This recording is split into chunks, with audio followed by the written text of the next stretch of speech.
Hey, hello everybody.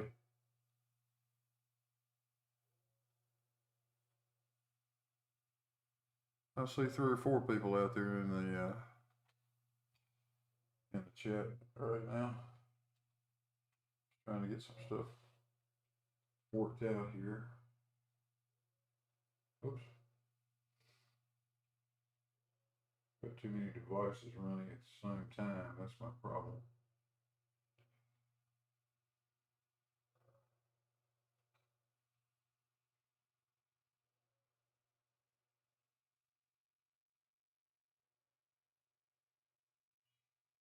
Okay.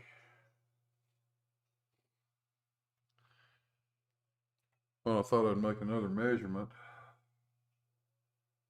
while we still have a little time left.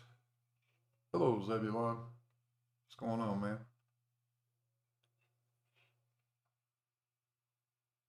And for those of you that are interested, it turns out that in 25 minutes, the quantum eraser appears to be doing a show to discuss Cavendish. So it should be pretty interesting. I would guess. I don't know. We shall see. Guess you guys are hearing me okay. Can somebody type in the chat for me?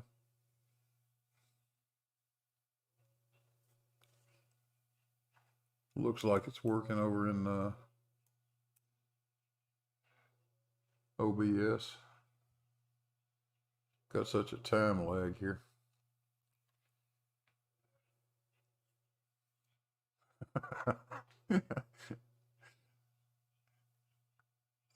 I hear you, Zebulon. Evan, we're just going to run another test, and we'll run one sort of coincident with Quantum Eraser's hit piece he's doing on me today. That ought to be amusing. Jose will be live here shortly too, I think. So don't take away from Jose's show for sure. I'm just doing this to irritate Quantum Eraser more than anything, but I do need some more data, so why not? Busy editing, huh, Snark? Good man.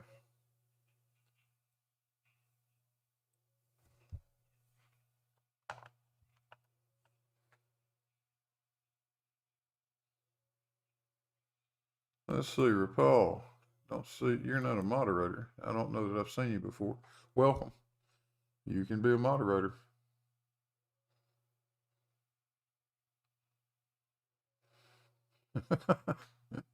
Keep punching, yeah, keep punching. It's not a fair fight. It really isn't. They are pretty much unarmed. I thought I'd let this thing just sit for about 10 or 15 minutes. Well, 10 minutes is more than enough to see the stability of the balance, and it looks pretty damn stable to me. But I haven't touched it in a couple of days, so it's had a chance to stabilize.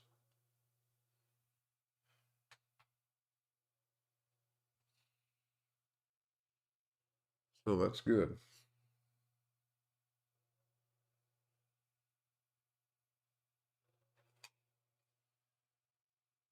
Because I'm pretty sure we'll see some very clear evidence of mass attracting mass.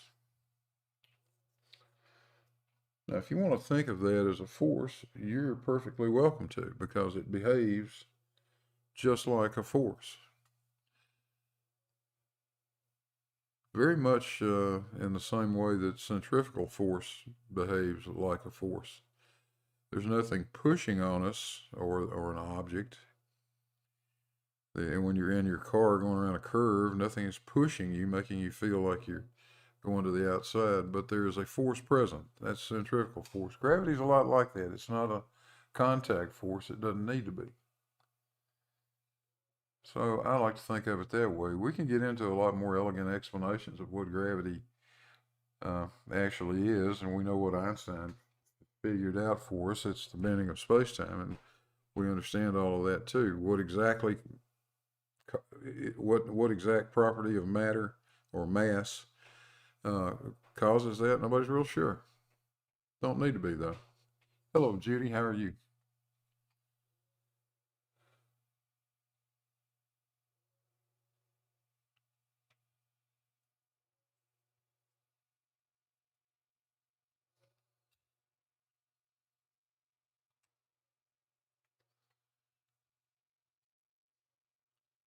On the flat Earth side of life, they want to act like if you don't know everything about something, you can't know anything about it, which is not true. We're perfectly happy knowing most things about something. And if there's a few little mysteries left, so be it. That's the way it goes. Nothing wrong with that. 18 viewers. Wow. Welcome.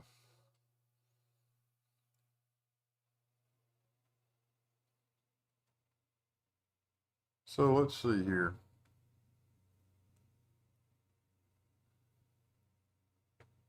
I'll let this go for about another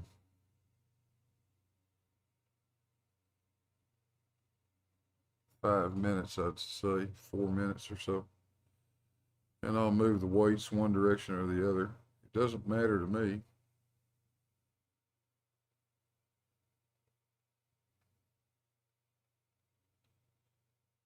It's not accidental. It goes whichever way I want it to go. So I can let you guys choose. You want the red dot to move to the right or move to the left? You pick it. Type a 1 for the right or a 2 for the left. Let's see what we get.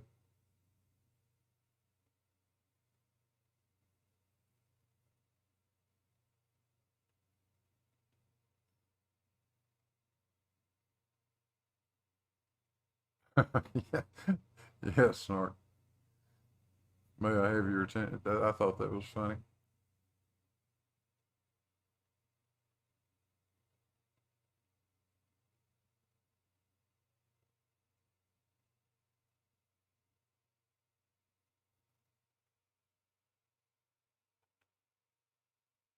Welcome, Nathan Willow. Good to see you. Let's make you a moderator. Take care of that. Elon Musk, hello.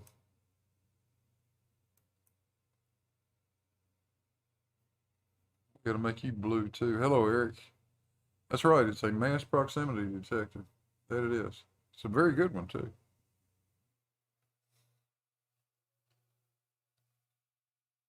Okay, I got a left and a 2. That's a left. So left, left.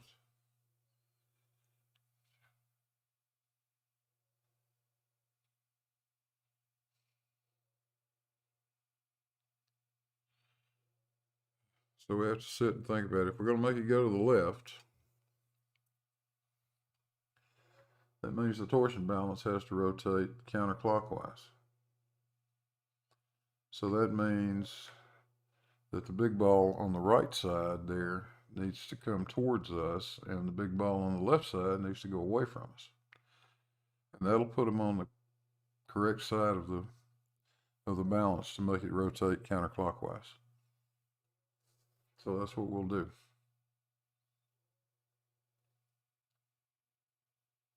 I'm fine with that. It'll go either way. It doesn't make any difference.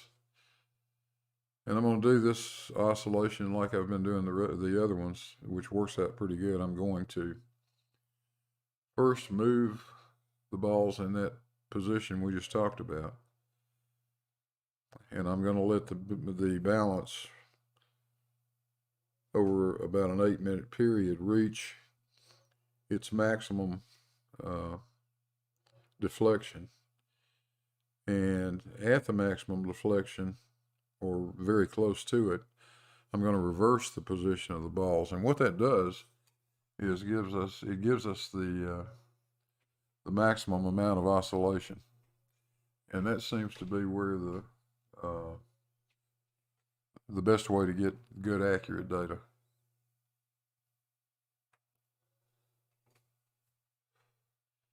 And I'll start the time lapse at that point too. And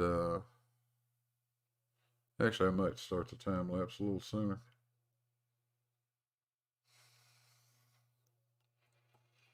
And then somewhere around the midpoint of the time lapse, we'll reverse the position of the balls and we'll get the oscillation uh, deflection, the differential in the position of the beam that way.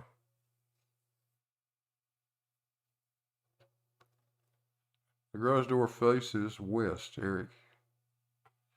You're looking west. So I'm about to put the big balls in the position that I would call east, because the one on the north, which would be the one to the right, will be back toward me on this east end of the enclosure.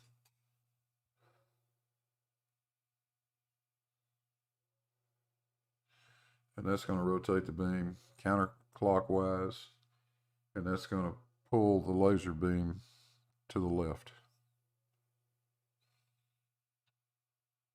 So I think we're about there. Let's do it.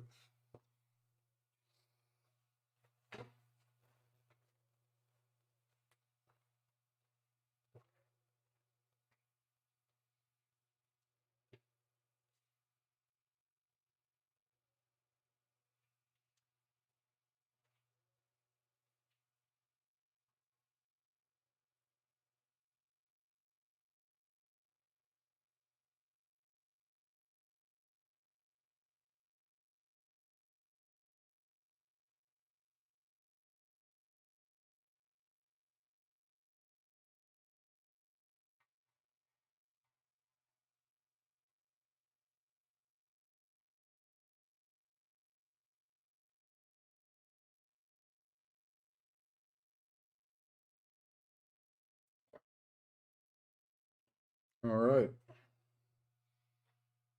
Let me start a timer.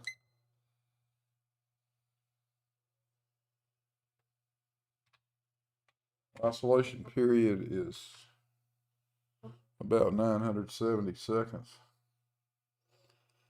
So in about 8 minutes, we're going to see that red dot move as far to the left as it wants to. I'm going to move the green dot and the green circle out of the way. We don't need that thing anymore.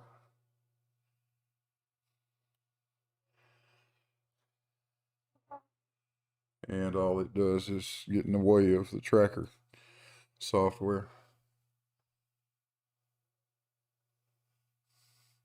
So we'll try to keep our little red dot nice and clean.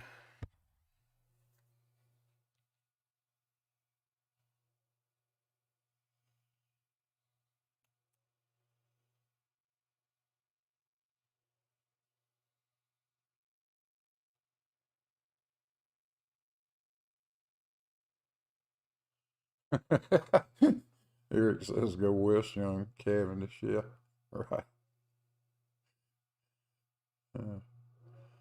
Discord's up and running. If anybody's a mind to come in here. And once Jose's show kicks off, you guys all feel free to go jump over there if you want to. This is just running a test. But I meant to tell Jose he's perfectly welcome to mirror this up in the corner or something of his screen while it's going on, or just use it for a background when he doesn't have something else he wants to show. So if one of you get over there, tell him that's what I said.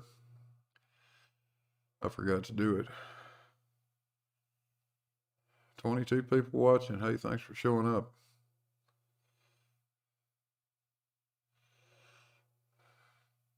Well, as you can see, the red dot moving magically, simply because I moved those big lead balls into a position where they're close to that torsion balance, and we could reason exactly what was going to happen. So continue to try and deny this, flat earthers. It is undeniable.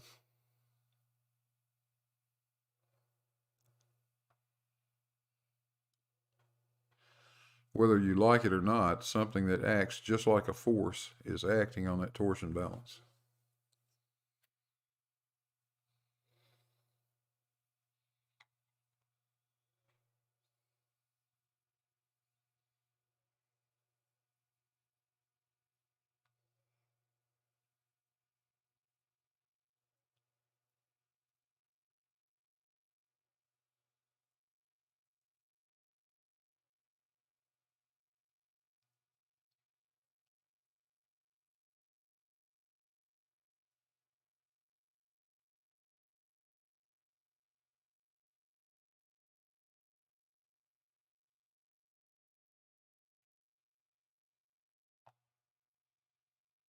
Jogsy G, welcome. I do have to tend to agree with you. To me, it's undeniable. To those people, they could deny anything. That's all they do. I mean, if they didn't do that, they don't have it. There's nothing else to say. Jesus, none of this is in question.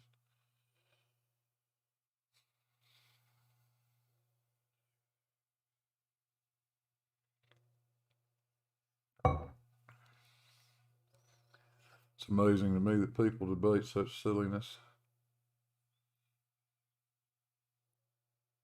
But they say and do so many crazy, funny things.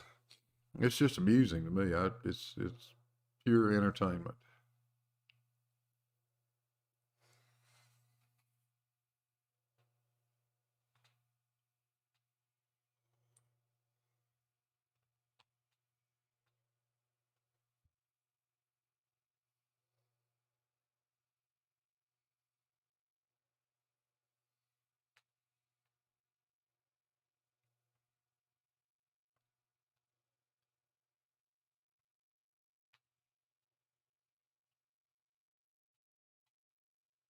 Yeah, QE went to college, I believe, Eric.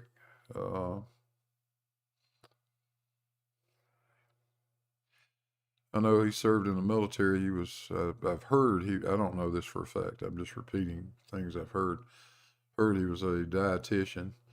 And that sort of makes sense. He seems to have more of a biological background than he does a physics background. And he certainly doesn't have a mathematics background. He proved that not long ago when he subtracted one number from another number and got a bigger number. Now that shouldn't pass the smell test, you know what I mean?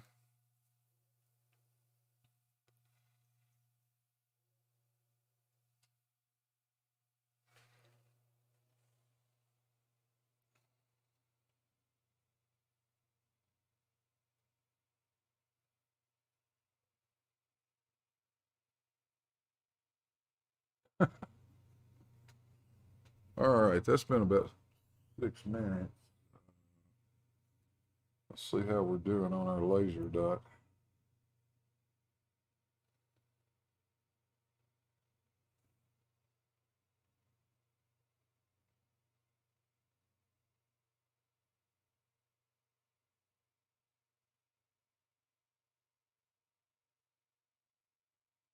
At about 174. I'm just going to kind of keep an eye on this for a minute.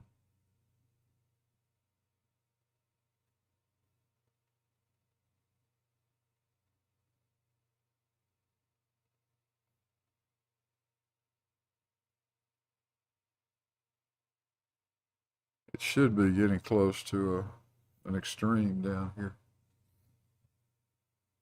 The time I started the stopwatch, it's been 7 minutes exactly right now. And that was, what, 15 or 20 seconds after I moved the weight. So maybe another 45 seconds or so.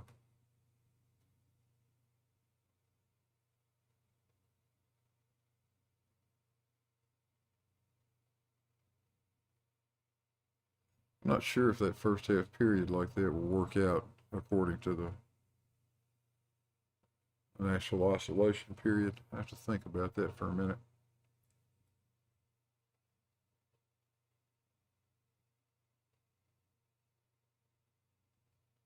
I think it's turning around right now, and that's right at 7 minutes and 45 seconds. I'm going to go switch them now.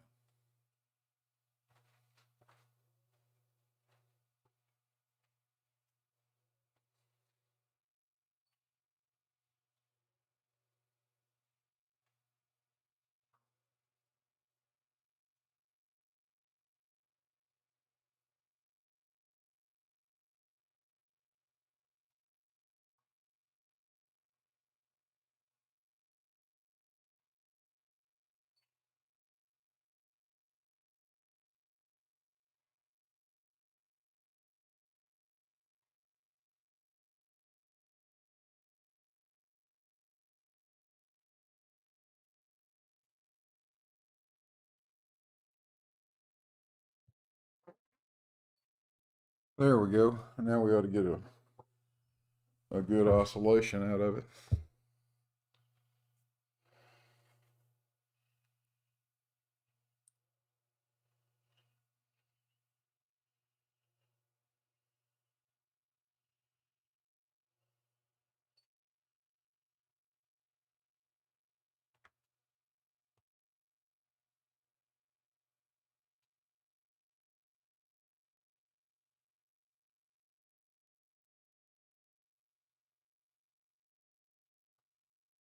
Whoa, something's happening. Looks like the dot's moving.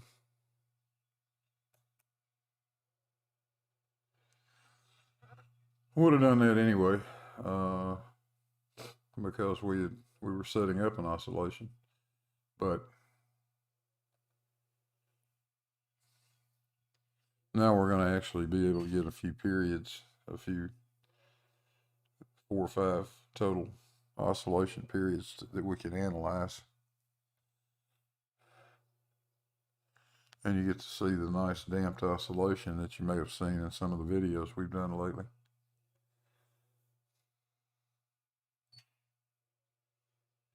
Eric says the large balls are moved with these. They actually are. It takes those little, can't really see them in the video right now, but you've probably seen them in some of the other video or some of the stills that I shot. I had to buy, I think, a total of 7 of those lead weights to meet the minimum order quantity. So I'm only using 2 inside the box. That gives me 5 left over. So I needed a couple of weights to go on the ends of the rope down there just to keep it taut. And those things were just right. So I just tied a couple of them on the ends of the rope. They're right off the end of the enclosure, so they don't have any effect on the measurement. But I can tell you this: they weigh 780 grams each, and if I just lift one of them up, take the weight off of it, just the weight of that 780 gram other weight is enough to rotate this thing. But it's sitting on a nice little thrust bearing up there. So from a design standpoint, it worked out really better than I thought it would. I'm not a mechanical guy, so that was all done strictly through optical engineering, I guess would be the best way to describe it. Looked like it would work, so. But it's quite easy to move them. The only issue, actually, is the fact that I'm using 3/8 inch diameter. What would that be? About 8 millimeter diameter brass rod. And the little bumpers that stop it from rotating too far, simply because I didn't want to be in the way of the window. I couldn't be in the way of the window down there that the laser has to shoot through.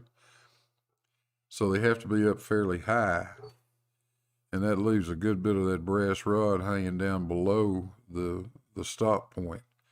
So if you rotate those things too far, the 3/8 rod will actually flex, and you can bounce the big lead balls off the enclosure.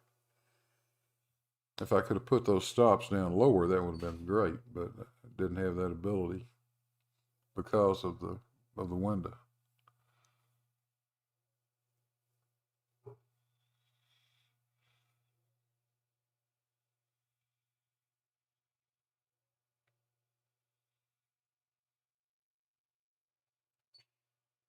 So I walked off and left my notebook in the house. Let me go grab that. I'll be right back.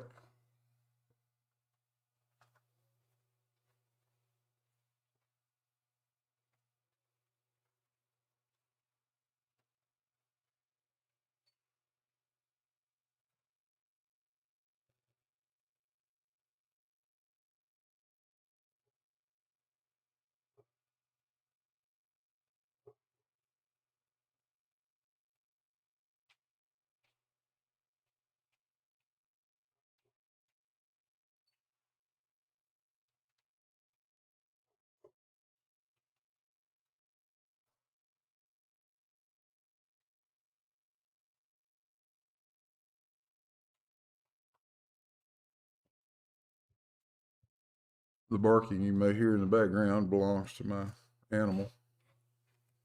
He seems to be a bit unhappy about something. We don't know what.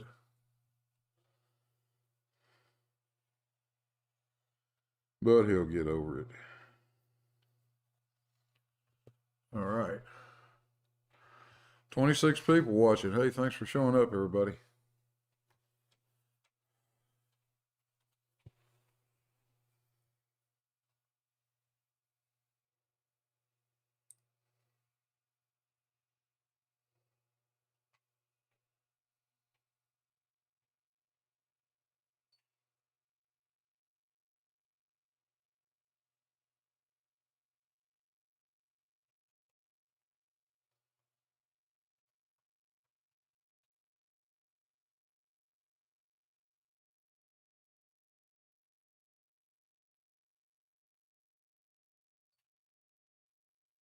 Let's see. Yeah, Eric, big ball mass is 22.03 kilograms.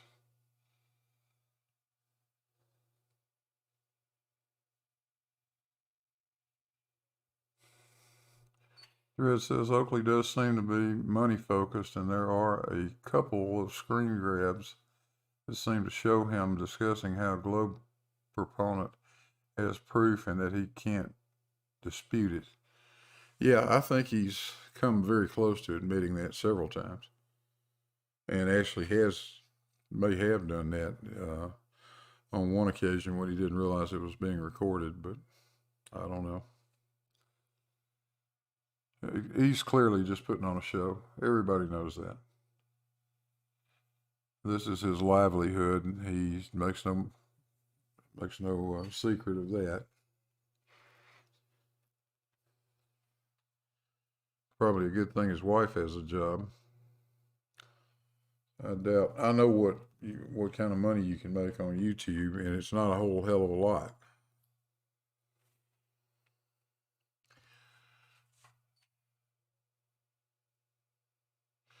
I'll put it this way: if this was my only source of income, I would be looking for a job.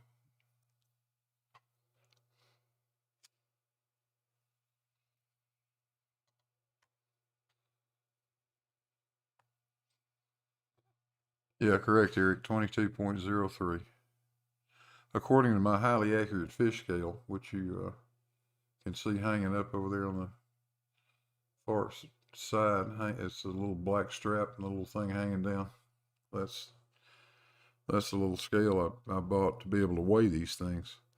But it agreed pretty closely with my uh, bathroom scale, which I know agrees with what the doctor's more accurate bathroom scale says. So I won't say that's an exact number. It certainly could be measured more accurately, I'm sure, but good enough for what we're doing.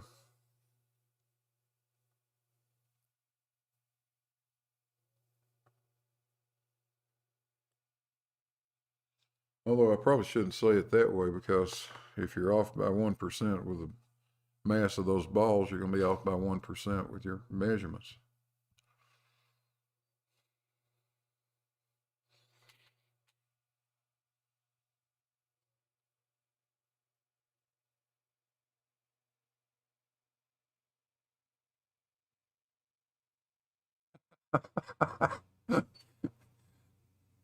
Chogsy says, you expect me to believe that an American is using metric measurements. Clearly, you're just a paid actor from NASA. Okay, you caught me.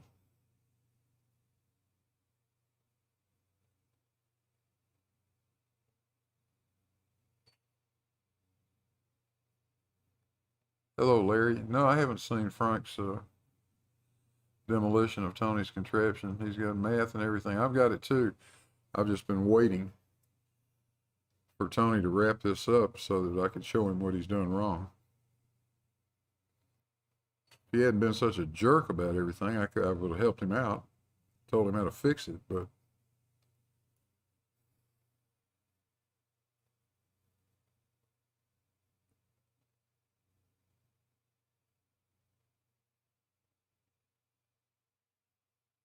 Eric says I'm doing calculations to show the effect of the far large mass on the beam torque. It's not much, Eric.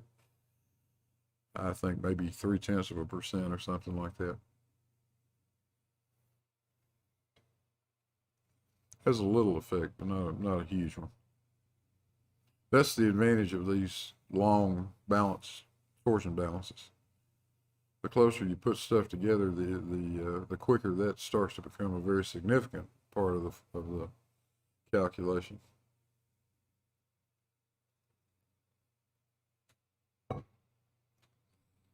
Yeah, I agree with you, Eric. You essentially for this setup, you could ignore it. Yeah, I calculated about 0.3% change. And so I said, okay, I've got that number. I'm going to include it. That's fine.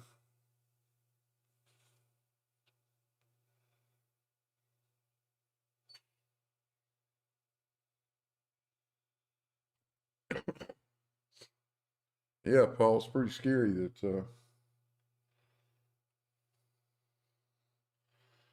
the quantum eraser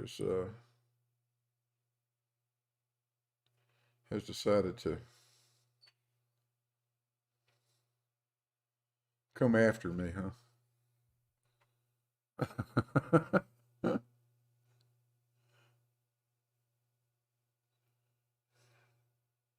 He's got something going on right now.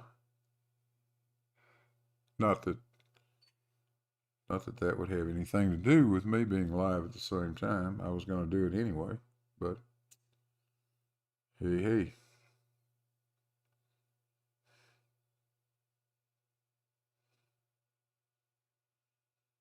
I could only guess from the little picture, the little thumbnail he put up that he's probably going to be bitching about Cavendish. Good. Complain all you want to. What I put out in the video there the other day stands. That's exactly what's wrong with these guys. They're terrified. It's extremely hard to argue that what we're doing here is some kind of trick or fakery.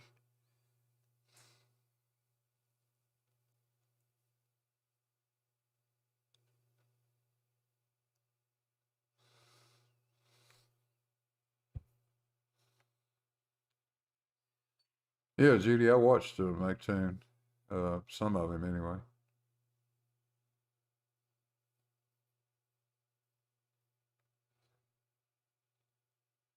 It was interesting.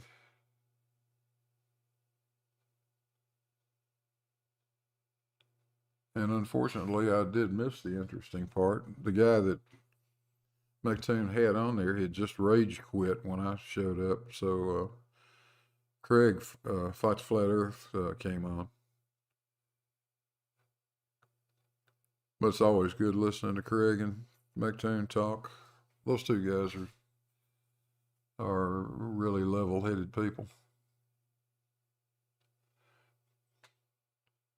Not level in the sense of horizontal or what did I just get myself into? Holy shit. Okay, I'm going to shut up.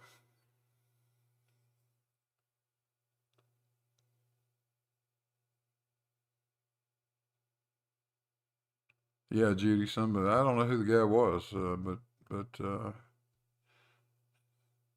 he managed to rage quit.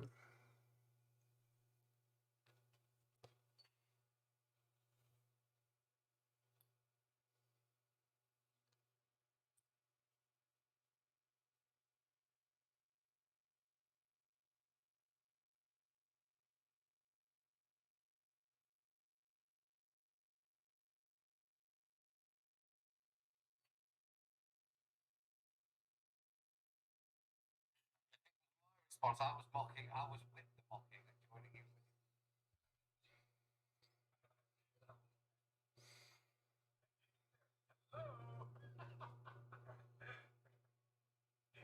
If he would have said McFly, I would have jumped out in their chat in the chat, man. It would have been me and him.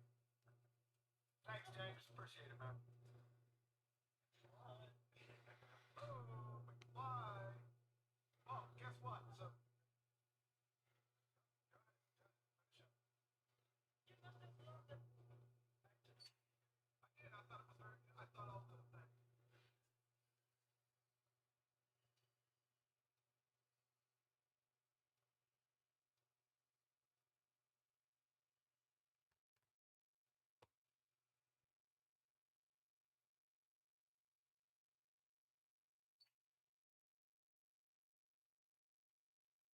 Yeah, see here,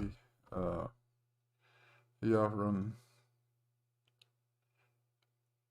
Yavrin says, can you measure torque on the wire? Yeah, actually, you do. That's what we are measuring.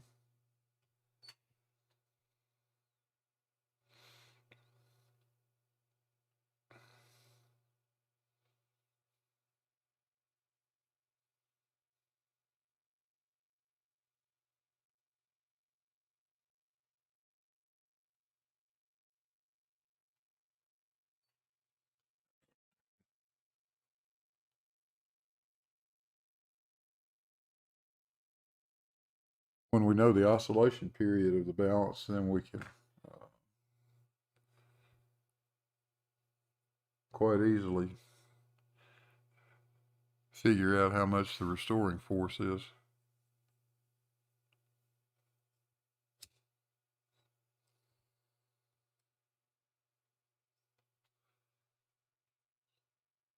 And that's the torque, and that's the direct measurement of the force, the attraction force between the masses.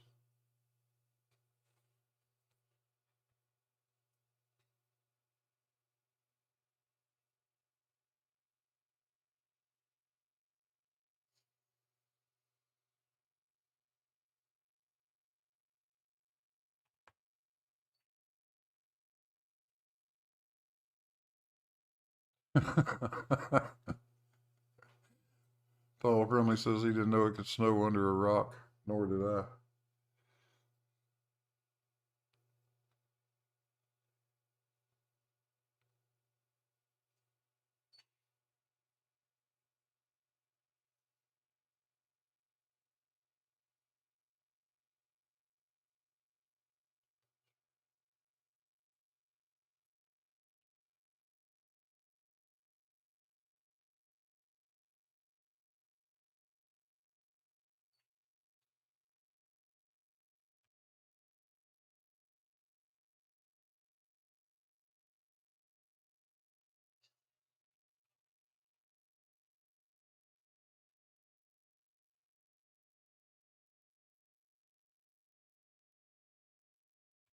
I think that's somewhere in Missouri, if I'm not mistaken.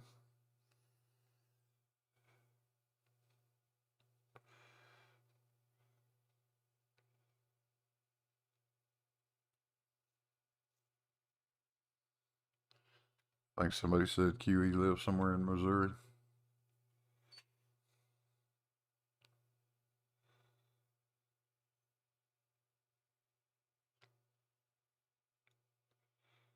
A little late in the year for snow, but it'll happen sometimes.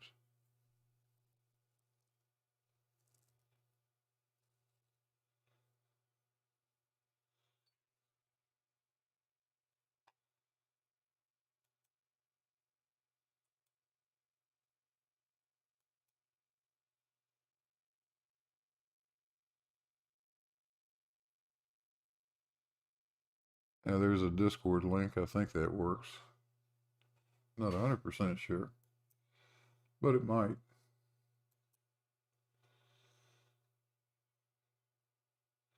So anybody that wants to join, feel free.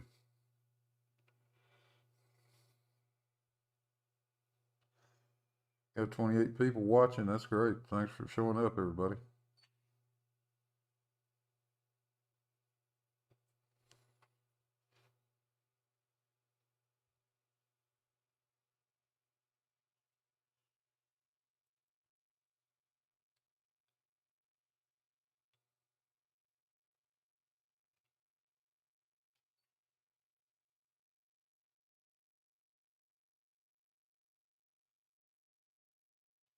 Yeah, Eric. Yeah, I've heard that too. I think Texas told him to get his dumb ass out, so he moved to Missouri.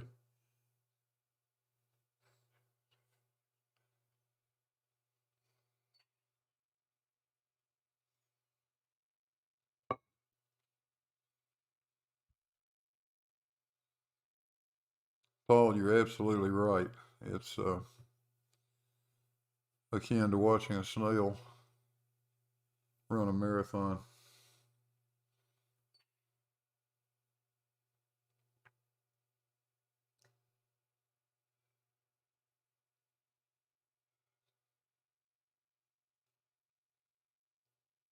This is like turbo three-toed sloth speed.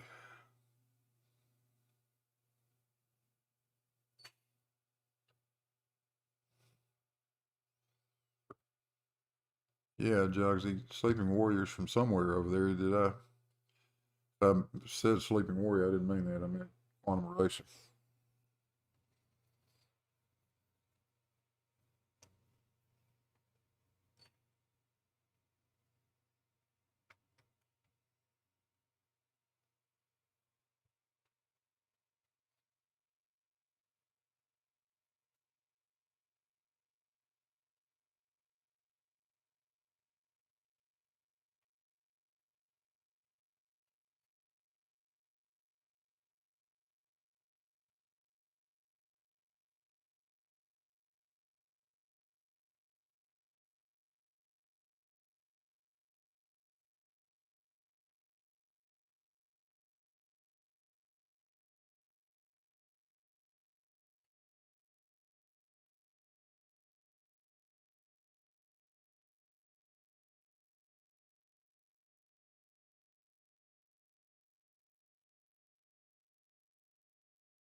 Let's see, is it Cuso? Yeah, it says thank you, Blue, for outstanding achievements in the field of owning Flurfs. Flurf ownership is not something I really want to be a part of, honestly. I don't think you can housebreak one of those critters.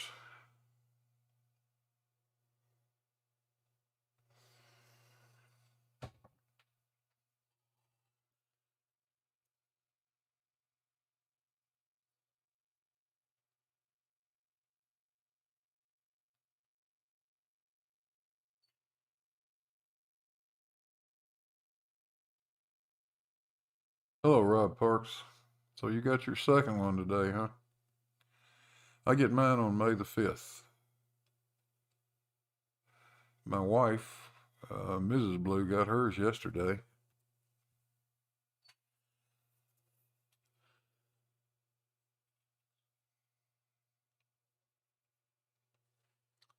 So we will be log allergy immune or damn near it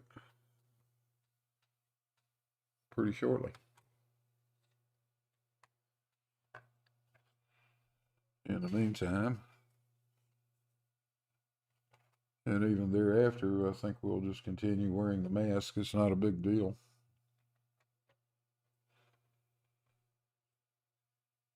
And it's something you would see as a common as a common practice anywhere. Well, in a lot of places, in Japan, for instance.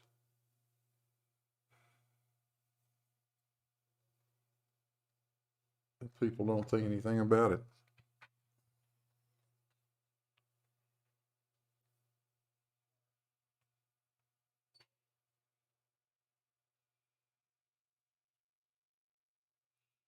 I don't know what they told you, Rob. They told my wife that some side effects might be a rash, and in fact, has developed a little bit of a rash, but I don't think it's a big thing to be concerned about.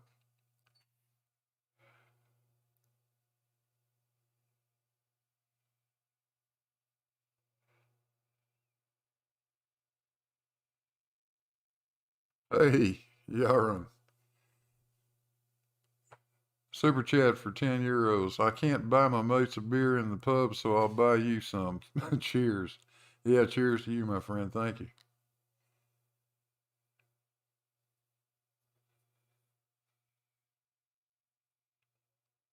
Might actually need to do that a little later.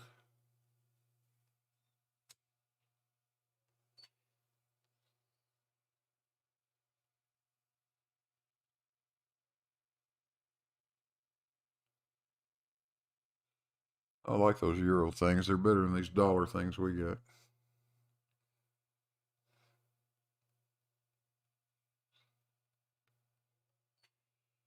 AT2 Productions. Hello, Jared. How are you doing?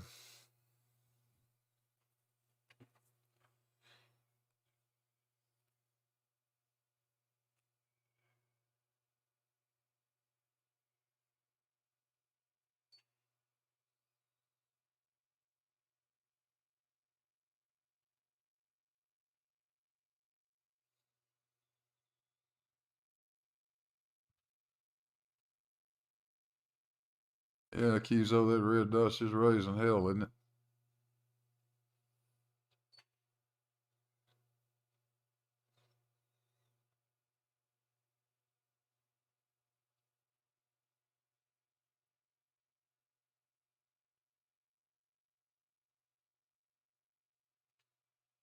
Gonna do one of these shortly for our friend AB Science, where instead of taking a frame every 20 seconds, we'll take one every 6 seconds. And he's going to have a look at this thing from the standpoint of acceleration. We'll see what that tells us.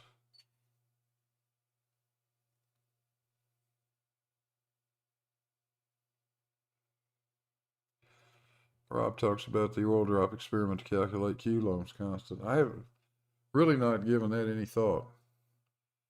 I don't know what's next on the horizon for the Blue Marble Science Laboratory and wood whittling facility here.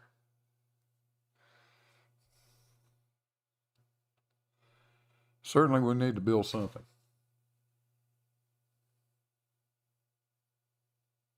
Which I am not able to do right now because Cavendish is in the way.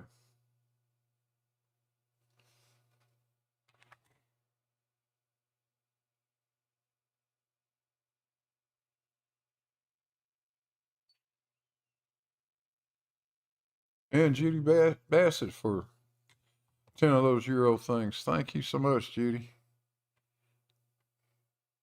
I love Euro things. They're wonderful. They're almost like dollars, only bigger.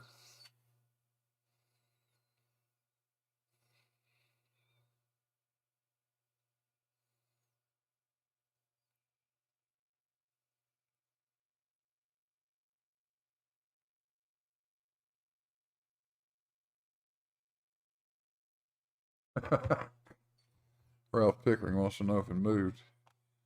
I'm sure it did. I don't know which direction. I haven't really been paying any attention to it, Ralph.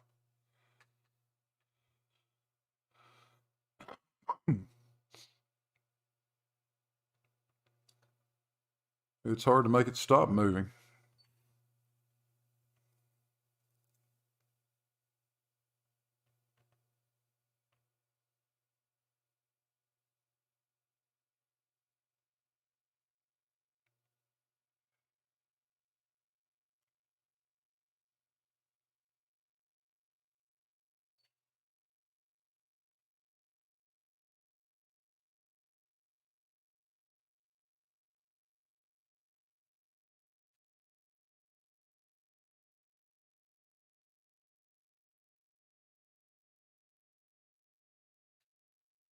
Yeah, see, QE is over there trying to do his usual hit job on, looks like he's probably wearing out Cavendish right now. I don't know. I could listen to the fool, but I really don't want to. On Earth. No, he wasn't following you. Why would he be? Number two, Cavendish never performed a scientific experiment in his life. Yeah, that's what he's doing. Quantum Eraser, you window licking nitwit. You need to get off your live stream and come over here and watch how science is actually done. Somebody go tell him.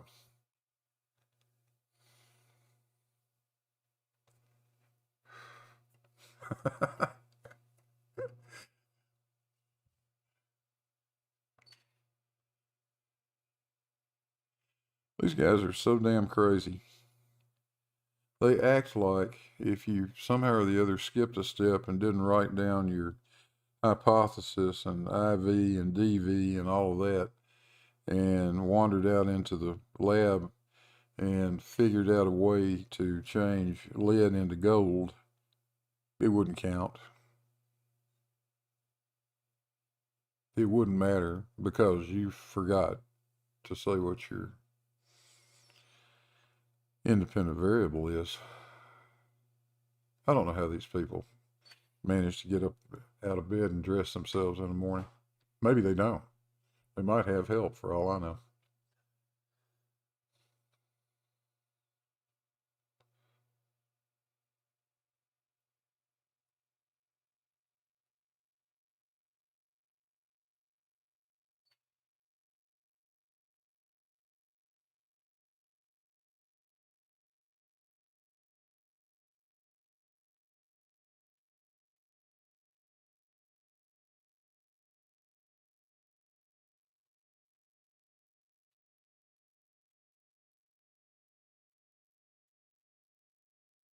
So I have no idea what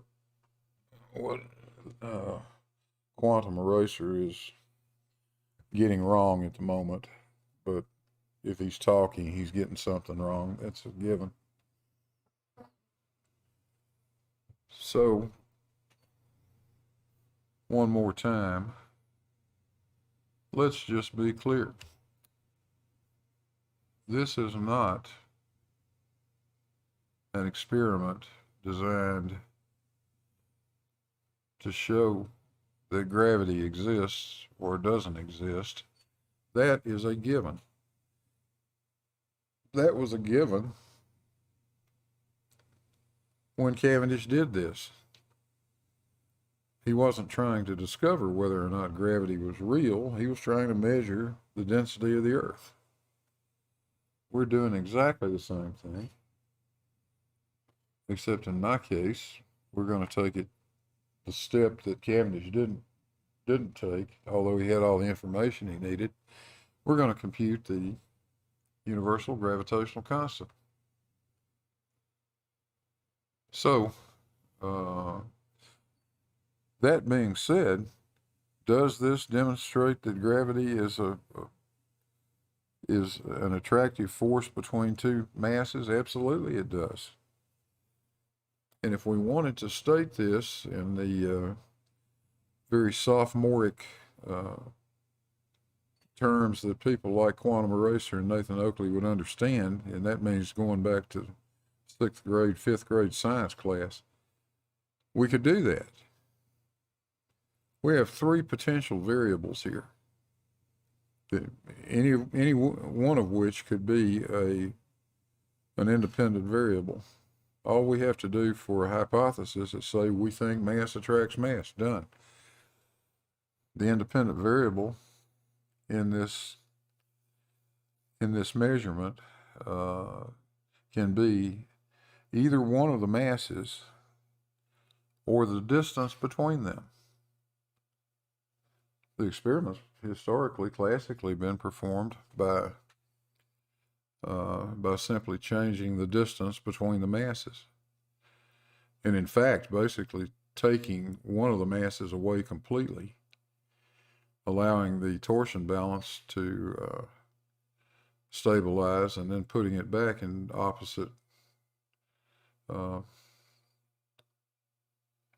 an opposite location.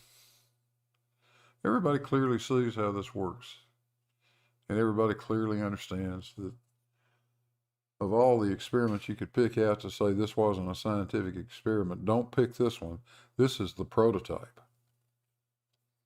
This is as good as it gets. This is absolutely every bit as good as what Coulomb did.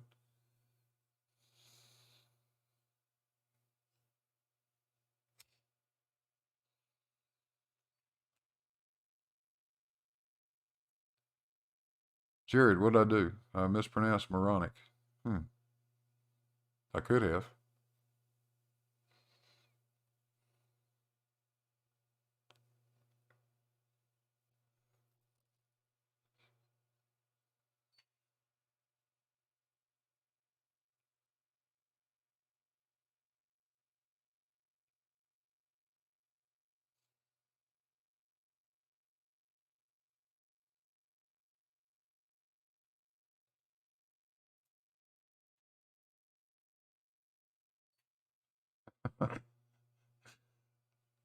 I do think this is rather funny though.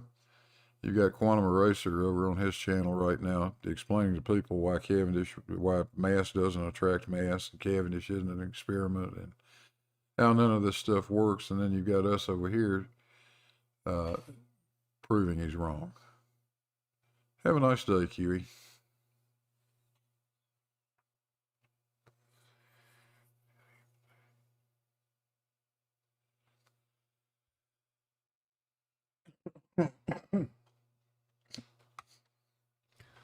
Let me see where the counter is on our time lapse.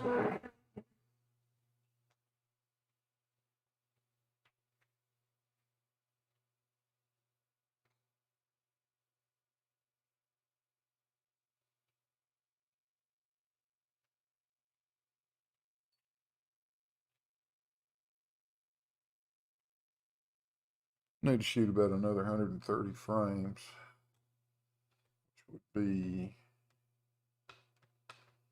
more or less 43 minutes.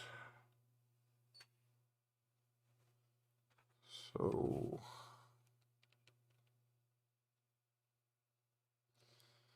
somewhere around 15 after 4 is where I'm going to swap the position of the large masses. And we'll get some really good oscillations out of this thing.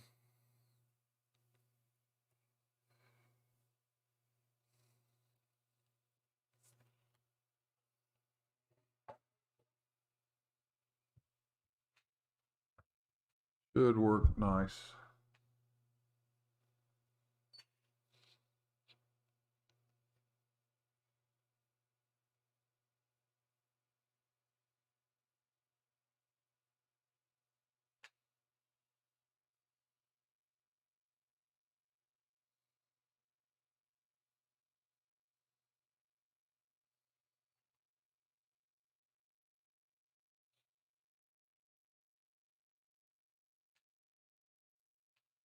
Rihanna says that QE has no idea what dependent variable is, or pretends not to. Yeah, that would be true.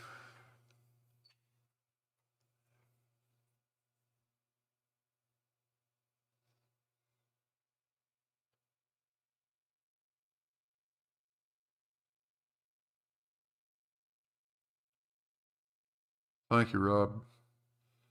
Appreciate that. I hope Cavendish would like it. I think he would. I think he would approve of it.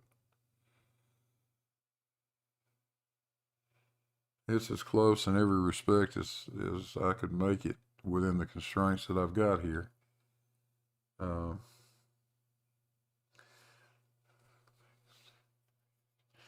The biggest variation is just the type of material that the wire is made out of. But I don't see any possible way of duplicating what he had. I don't think he even knew what he had.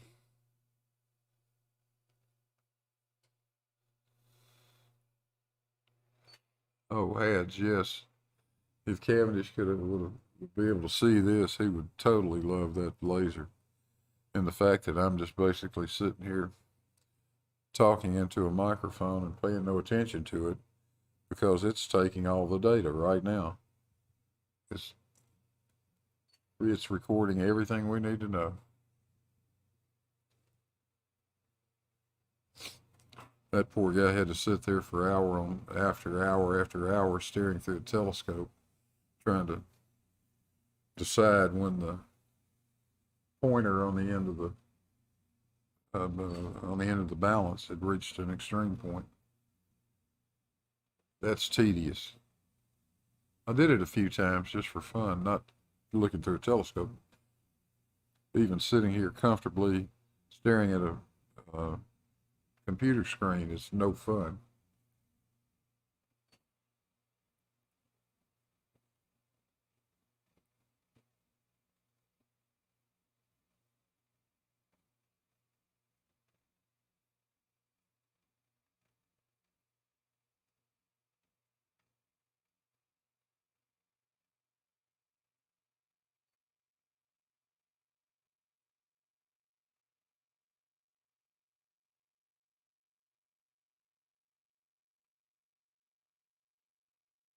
Yeah, Jogsy, when I said everybody clearly understands how it works, I meant sensible, reasonable people that can think don't have any trouble understanding this.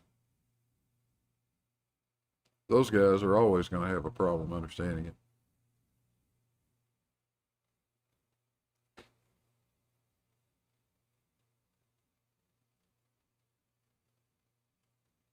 Now Q's talking about the law of entropy. What? Oh no. Hello, hello. Hey, what's going on? Shady man. Yeah, hear you, Shady. How you I doing? lost my I lost my shit over there. Oh, did you? Oh,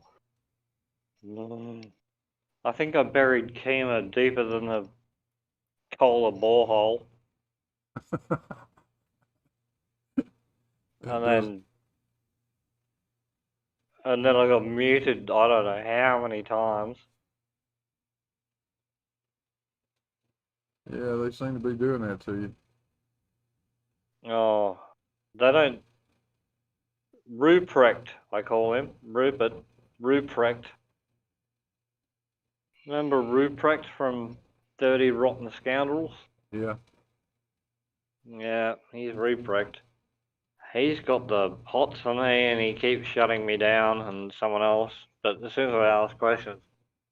But it went from all the fluffs to then all the Globers came in. And we all ganged up on Chemo and buried him. Have you got a second to listen to what his answers were? Sure. I asked him I asked him to explain meteorites. We've found a new DFOTY lifetime member.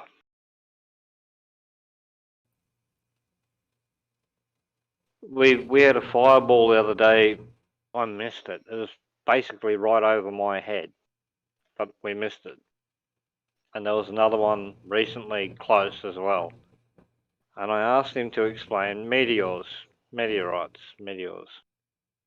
His answer was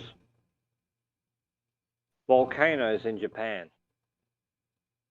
Volcanoes. It was a volcano in Japan.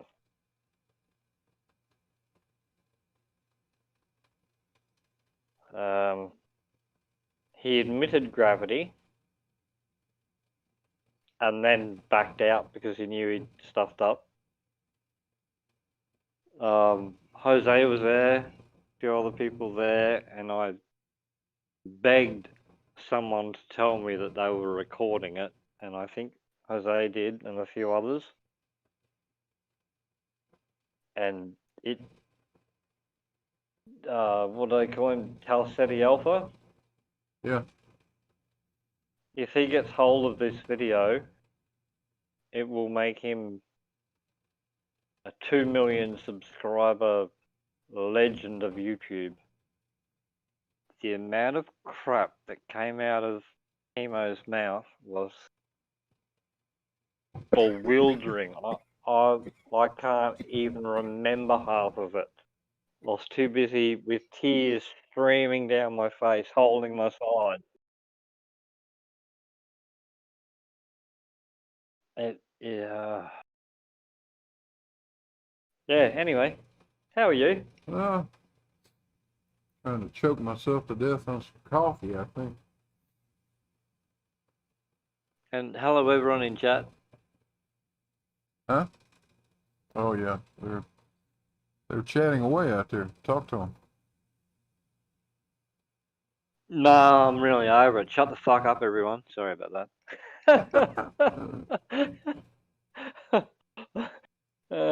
After muting for the 12th time, and I've fully lost the plot. I went right off. But everyone was backing me up in the end, and I even turned around and said, everyone in chat, if Chemo's a effing retard and blah blah blah, blah, blah, say 1. If Chemo's right, say 2. And it was 1 1 1 1 1. So yeah, it was good, but it was bad at the same time.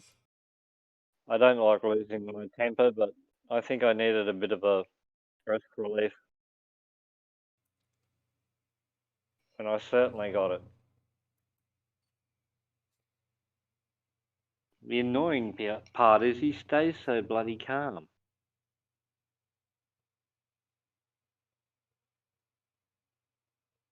Hey, Snark, what video was that? The Flat Earth Debate channel.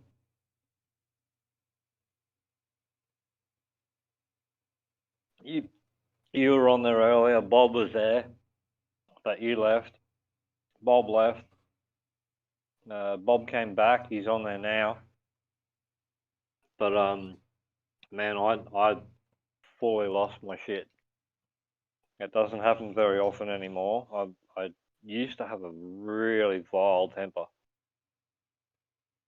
and I had to pull it together when I was doing my security work. It came in handy every now and again, but I had to really pull it together.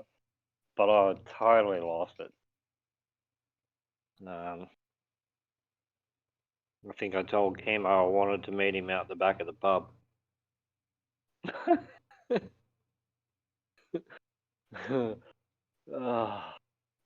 But how can you say that a meteor is a volcano in Japan? That's Chemo. He just says random stuff. That's the Yeah. answer to that. Just want to wrap my hands around his neck. I think I've got cramps in my forearms from.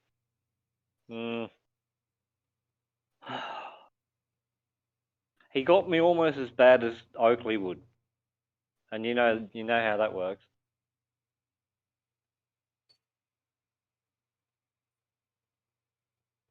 Yeah.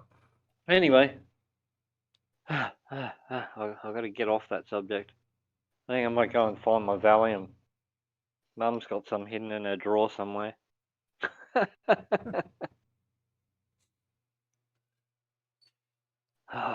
Did Jose go live?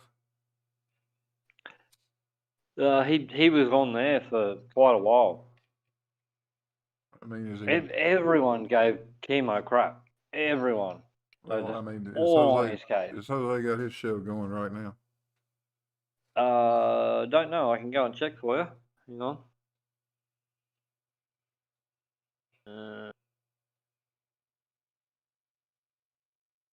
There.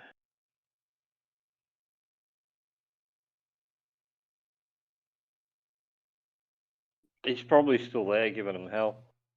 Yeah. I'll check.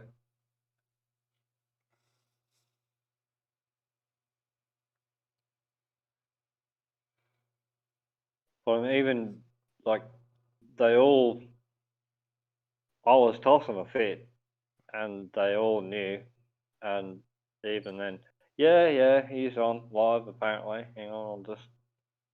Good, good, good. Yeah, Yeah, they're on live now. I didn't want to get in Jose's way, but I wanted to run this concurrent with QE's crap, just for the contrast. You got one guy sitting on one channel telling you that it doesn't work, and another guy sitting on another channel showing you that it does. Now, who do you want to believe? Yeah. I've always said if I get a terminal as these, I'm just going to go traveling.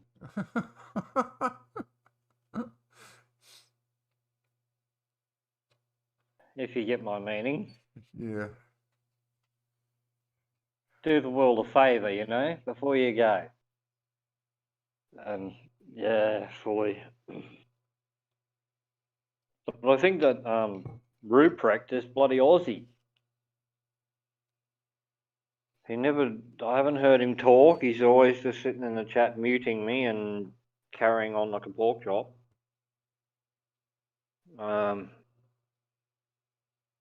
Yeah. And as much as it pains me to say it, I'd love to see him docked so I could go and visit him. And that's not a good thing, I know, but no, not a good God, thing. I'd love it. No, not a good thing. No, not good. I don't want any harm at all to come to these fools. They provide a tremendous service in the form of entertainment of the sort that you can't get anywhere else. So I just like to see him in a pub, and while he wasn't looking, super glue his shoes to the ground so I could pound him around the head a few times before he fell over.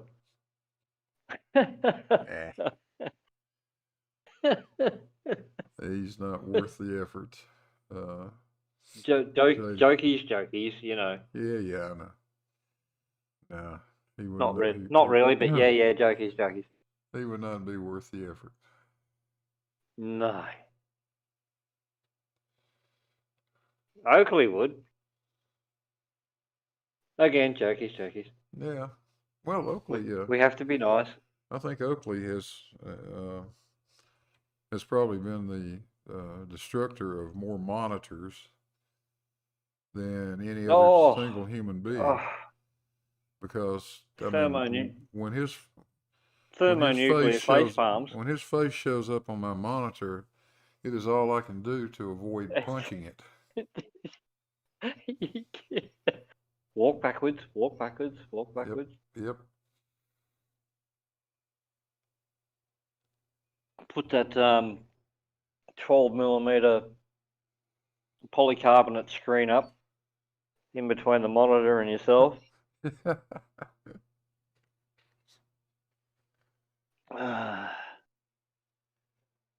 But yeah, I'm. You talk to Jose. I don't really talk to Jose. Next time you chat to him, ask him recorded that, or I think because I asked a few people and they said, yep. If that goes onto videos, chemo will be the laughing stock of the entire community. The utter garbage he come up with, I can't even remember it. I was too busy crying and holding my sides.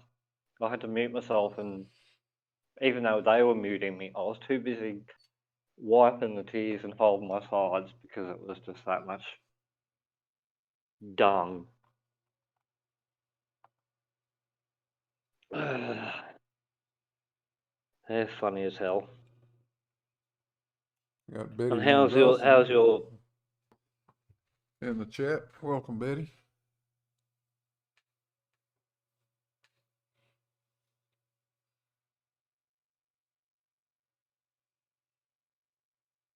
Sorry?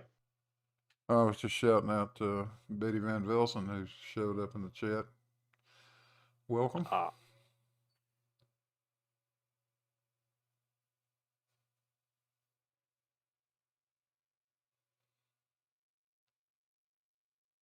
God, it's a long list. Hey, Heat, Declan, Hads, Snark, Judy, everyone, hello. Sorry for having a dummy spit, but yeah, I'm just still getting over it. I just had to leave their chat. And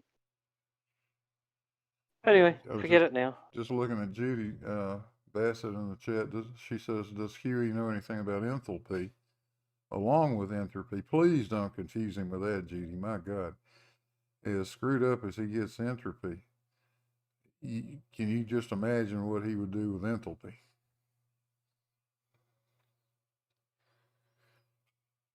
Those are words that I are think he's those are words that are reserved for people who actually took thermodynamics. yeah.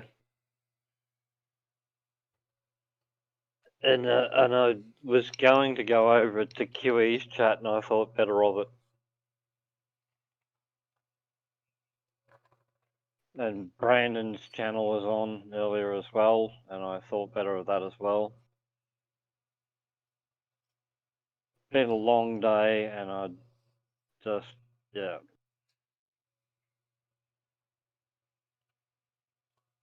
I actually need some wacky.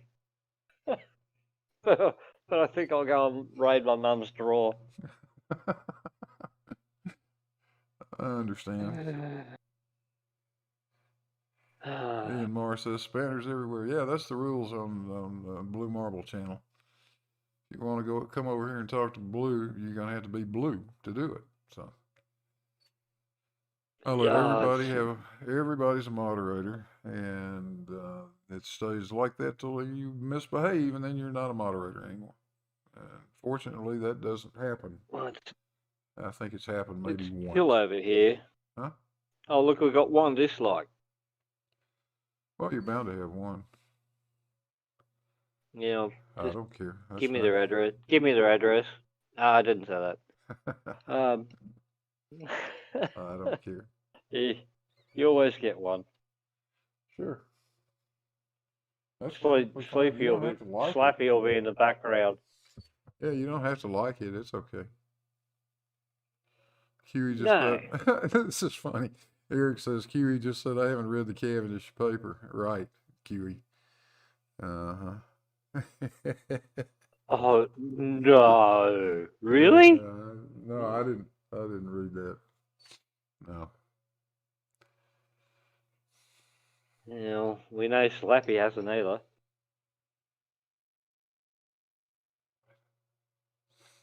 Well, they don't read it because it gets detailed pretty quickly and they don't understand it, so they get frustrated and they stop.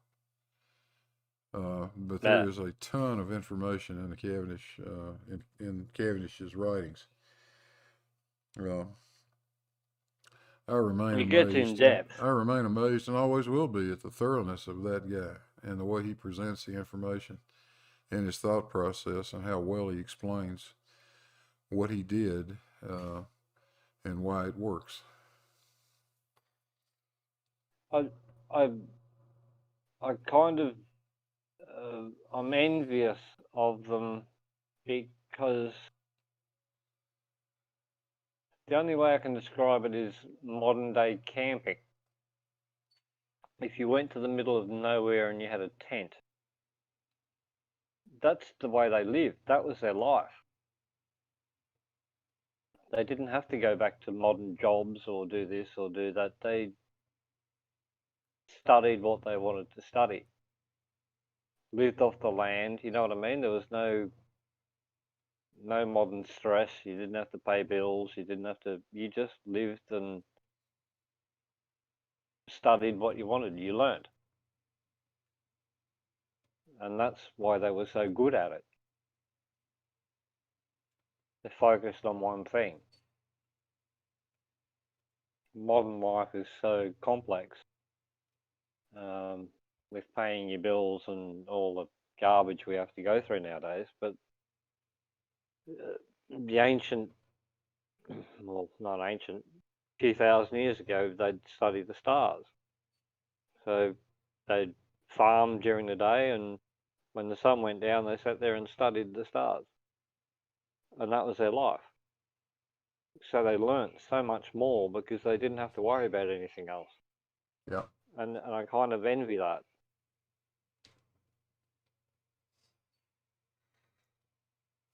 And some people are stonemasons or did this and did that, and other people studied the stars and postulated during the day, but stuck sticks in the ground and put rocks on hills to mark out the stars and the sun and the moon during the night. Like, how good would life be for it to be that simple?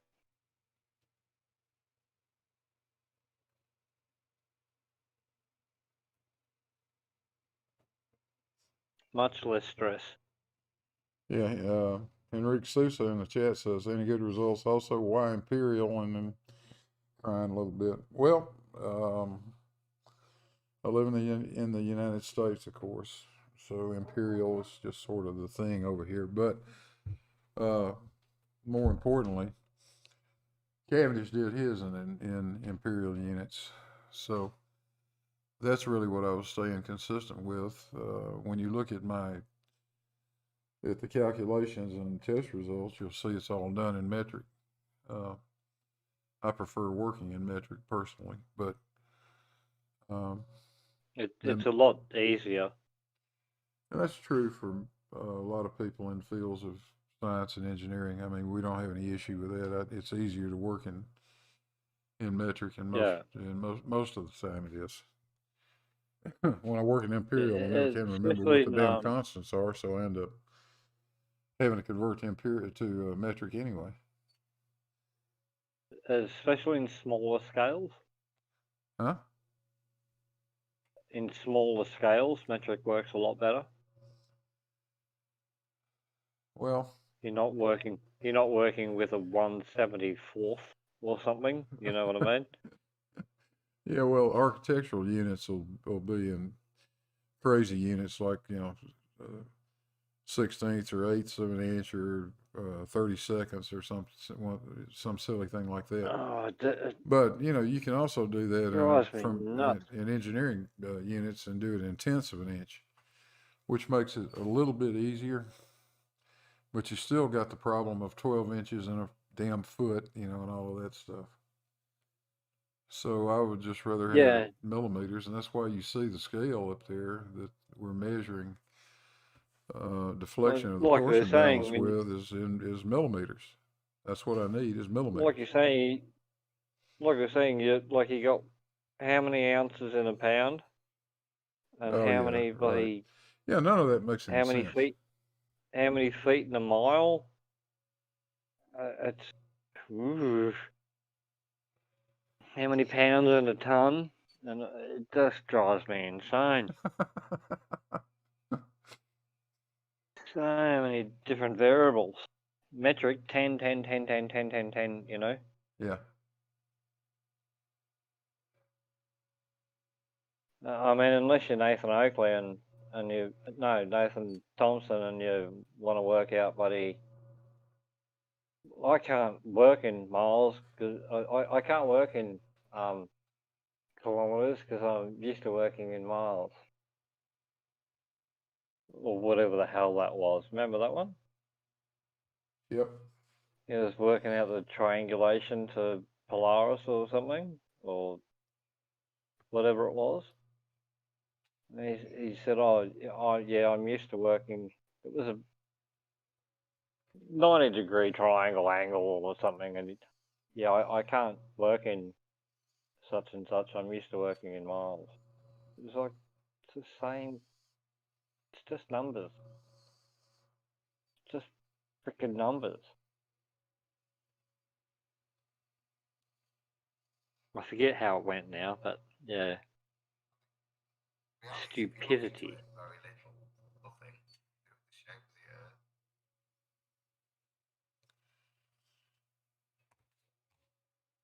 Listening to Oakley and Spewy is vomiting-inducing. Yep, fully agreed there, Declan.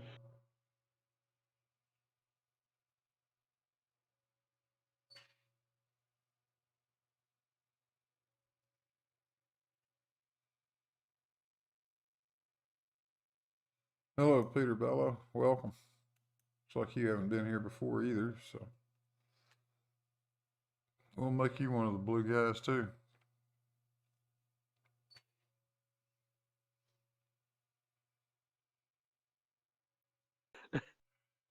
Ian Ma, I can't understand how you still have the energy to deal with their stupidity. Is it worth the effort? Obvious answer. It's pretty rhetorical, but Yeah. in Australia, high-powered rifles are illegal, so we can't do anything about it. It drives you insane. It really does. It's really not worth it sometimes. I find it. But on the channel earlier, on the debate channel, it went from half Flirth, half Globe, and then when I finally spat my words at chemo, it was Jose and Curve, and it was mostly Globers. So it was actually worth it because everyone was just giving him hell. But I'll give him that. He retains his calm. Chemo, he just does that monotone. Chemo is. Oh yes, but it could be this and it could be that. Well, if you ever watch the movie 50 First Dates, chemo is exactly like yeah. chemo's exactly like 10-second Tom. Chemo just does a reset about every 10 seconds, and then hi, my name's Chemo, and he's right back where he started. I went over the question of the atmospheric gradient again. I think you were there last time I did that. Yep. I'm not sure, but I pushed him, and he kept changing it again, and that's when I started losing it, because I said, and everyone else backed me up. It's a yes or no question, chemo. Oh, but no chemo. Everyone just jumped in. No chemo. It's a yes or no question. He asked you a question, answer the question. But it could be no chemo. And that went on for like 5 minutes, and it was hilarious to watch him dance around the subject. Oh, and the 51st Dates was absolutely perfect. Like, which one are you talking about? That must be an early one, because the one I remember was Adam Sandler and Drew Barrymore. Right. That's the one I'm talking about. That was 51st Date. 51st Yeah. Dates, right. Yeah, so that was a good movie, actually. Very good movie. It was a great movie. When I talk to people like chemo, that's exactly what I think about. 10-second Tom. Hi, my name is Chemo. Yeah, but okay. We just did another reset. Yeah. But instead of going, instead of her waking up in the yacht and having the videotape, you just wake up with a hammer in your hand.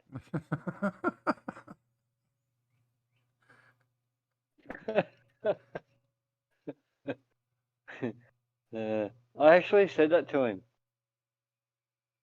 I said, you're like an early 80s computer.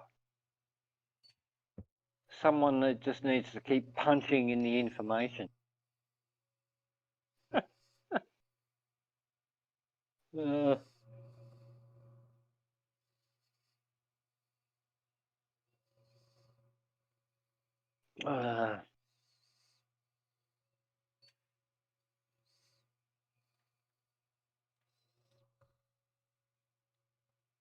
And same as I keep saying about bloody they call them smart devices. There is no such thing as a smart device nowadays, because all it does is say error, blah blah blah. If it was a smart device, it would say error. To fix this error, do this, this, this, this, and this. That's a smart device. Not just tell you what's wrong, but tell you how to fix it. That's Well, smart, yeah, that would be nice. wouldn't it? Like Star Trek. I don't know if you're a Trekkie fan, but Star Trek, you talk to the computer. The computer says, "We have a problem," and the captain says, "Do this and do that." And the computer says, "Okay," and everything's fixed. You know what I mean? That's a smart device.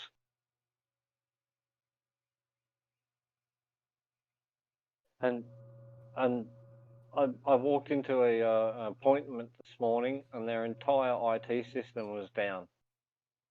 And I had a laugh with the girl there. I said, "Oh, she probably would have been 30 or something." I said, "You're probably a bit too young to remember, but the old wooden TVs, if it played up, you either walked over and you bashed it on the side a few times, and it'd come good, or you grabbed hold of the rabbit ear and stuck your arm up in the air, and the reception got good."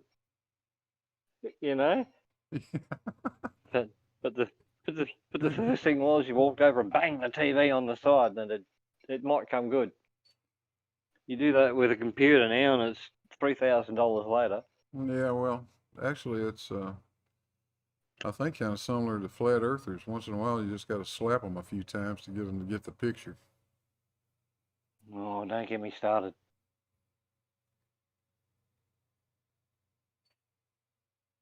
Well, I'll actually. How long you on for? A bit yet? Huh? You streaming for a little while yet, or? Oh yeah, I'll be on for a while. I've got I'll have to DM you. I told you about my mum. yeah. Um, I'll just give a quick rundown, but um, she got diagnosed with a pancreatic. Yeah. Uh, then she was still having issues, and the local university hospital here, like the biggest hospital on the Gold Coast, they did keyhole surgery, 4 keyhole surgery, and all of the doctors stated they had to remove a gallbladder. It was gangrenous, and they all said it's the worst gallbladder we've ever seen when they removed it. The day they did that, they had to put her in ICU for 4 days, and we got a COVID lockdown on the hospital, so we couldn't go and see her. So she was alone. She's turning 87 in a few weeks, and we couldn't go and see her, me and my sister. And I think you probably know my history in that well enough, where I just said there's not a door on the planet to keep me away from my mum. Oh, and because of all of that, her heart started giving out. So we could have lost her at any moment. And I actually told the nurse there, I said, "You do realise that anything goes wrong, you call me immediately. If I don't want to know too late, I need to know beforehand. My sister and I will be there. We only live, a few kilometres away. We'll be there." And she said, "Oh, we're on lockdown, Bob." And I just told her, "Well, you do realise that there's not a door strong enough on the planet that's going to stop me from seeing my mum before she goes. And I'll explain the rest of that a bit later to you on DM. Yeah, Yeah. it wasn't going to be pretty, but there was no way anyone would be keeping me from my mum. You know what I mean? Yeah, I do. Well, we're gonna let this thing walk itself back up I'm gonna scale for a while. disappear. It's like 6:10 in the morning, Oh boy. Okay. and yeah, I've actually picked up a couple of jobs. One guy I used to do work for about a year ago has given me probably 3 major jobs. So I've got to go and do that tomorrow. So I better get some sleep. But I haven't been able to sleep too well. So yeah, I think I'll go and raid Mum's drawer. Get at least a couple of hours. There you go. I'm gonna let the balance rotate back up to the maximum extreme. But And the at that point, I'm gonna data reverse. you've been showing has been At that awesome, point, man. I'm gonna reverse the balls, and then we'll get the bottom half of the oscillation. So, I think the last time we started on the bottom half and moved to the top half. This time we're starting on the top half and we're gonna move to the bottom. So, just the reverse. That'll be interesting. The data sheets, like you said, I watched your video earlier,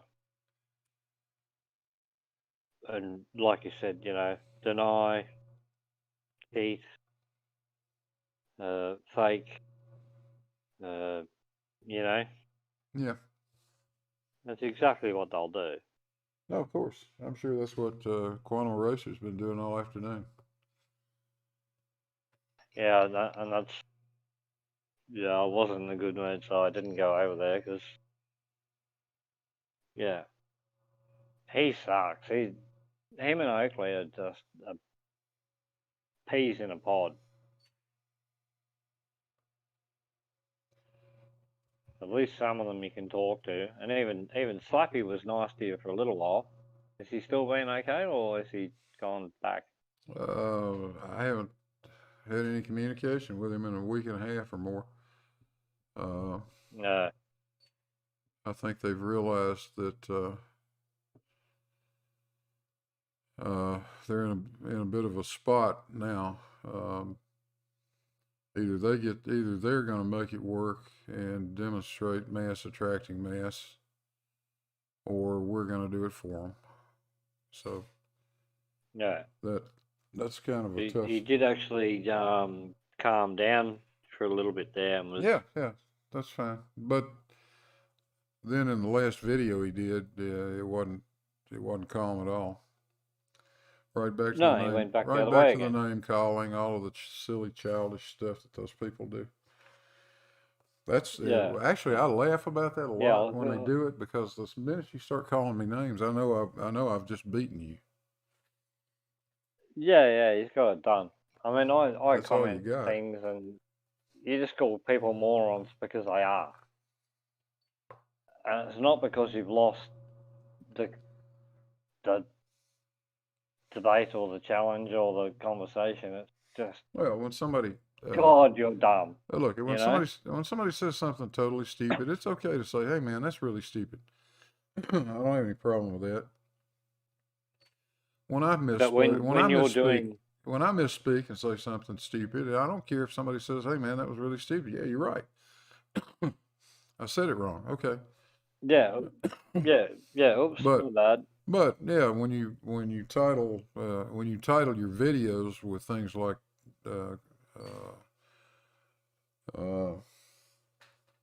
Billy Blue Bob, blah blah blah. retard, yeah. You use the word retard. It's offensive in the first place. That's very offensive. They're just trying to insult me. What they're doing is just they're saying a lot about their character, which clearly isn't very respectable. So I'll let it go at that. I call them tards, but I justify it because they bloody well are. But when you're doing an experiment like this, and you've spent that much time, and you're doing it correctly, you've got the data and everything, they can't do that to you. And that there's a difference. Well, they just continue to make themselves look bad. If you've got a coherent argument and you can make one, and you truly feel I've made a mistake here or doing something, don't understand something, or I'm doing something wrong, come over and talk to me. I'm perfectly willing to have an intelligent discussion with anybody. I'm just not going to sit and let somebody insult me. Yeah. No, yeah. I don't need to do perfect. that. I don't. Man, even Bob was going off. Dr. Bob was going off at everyone tonight. You have to get back and watch it. Even Bob went off. He was good. I did. I really lost the plot, but everyone sort of joined in and they were backing because I held Chemo to the fire, his feet to the fire. I would not let him push it. The guys that normally mute me had gone for a while because they just mute me left, right, and center. And they had gone, and Chemo said, "You're right now. They are out of the way. I've got it, and I'll give him that. He will let you have a go." But he said some ridiculous crap, so I went off at him, and he still let me have a go. And then they turned back up, and I was instantly muted. So I'll give Chemo that. I think he just does it for the attention, but at least he didn't mute me. You know what I mean? It wasn't being too bad about it. But with what you've done, the amount of time and effort you've spent and everything, they can't deny this. And it's scaring them. They know you've done it right. They'll try and deny it, but they know you've done it right. We all see that. But we even got Chemo to admit. I said I pushed him, and everyone backed me up. Answer Shady's questions. Answer the question. I said, "Is there a pressure gradient? Is there a pressure gradient?" And he kept trying to do his usual deflect. And they all said, "It's a yes or no question, Chemo. Answer his question." And he said, "Yes." Right. So where does that point go to zero? I can't lose track of this. So 233, and I think it started back down. I need to reverse these masses now. Yeah, it's dropping again by the look of it. Yeah, we held his feet to the fire, and even he had to back up. And then he said, "What is space?"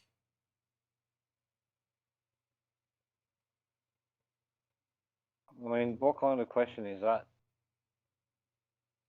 And I said to him, outer space, the universe, the cosmos, blah blah blah. What's out there? And I said, "Well, don't quote me, but I think, and you'll probably know, it's something like 2 molecules of hydrogen per cubic meter. Is that about right?" I didn't hear much of that. I had to go move those masses. Sorry. Move the balls around. Yeah. Stop scratching. If I mess around and get this thing off, then I just screwed up 2 hours worth of work. We're good again now, though. Now it's just going to run to the end. It's going to run till we run out of frames Yeah. to shoot. This is a little different. I'm shooting 500 Stop frames. scratching. That's coming down pretty quick now.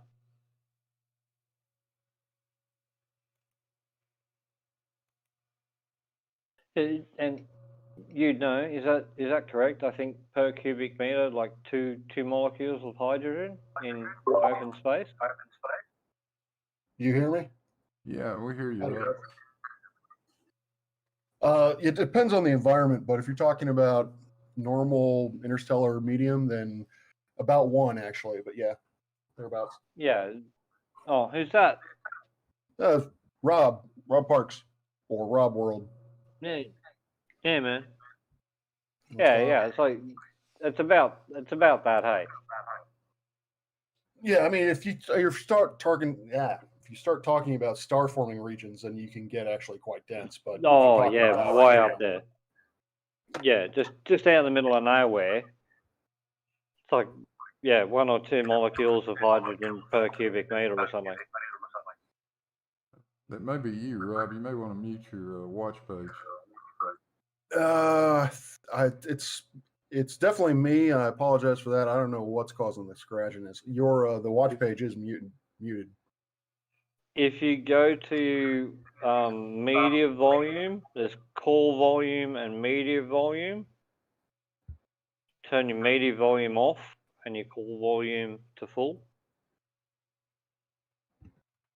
Then you won't get an echo. It's not bad, but I How could hear about a little now? bit Is of it an still echo. scratchy? Yeah, just a little. I heard a little echo earlier, but it sounds fine now. See, Judy Bassett snuck in too. Give us a mic check, Judy. Working? Yeah, we hear you. No. Can't hear Katie, you. behave yourself. Okay, but my volume's up. Yeah, you're good. Yeah, good.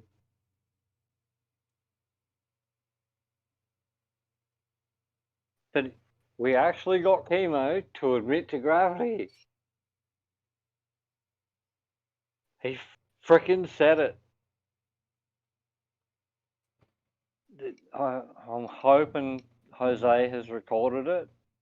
A few people said they were, and I swear Jose said he had. And it'll all be shown. But he actually admitted that gravity would cause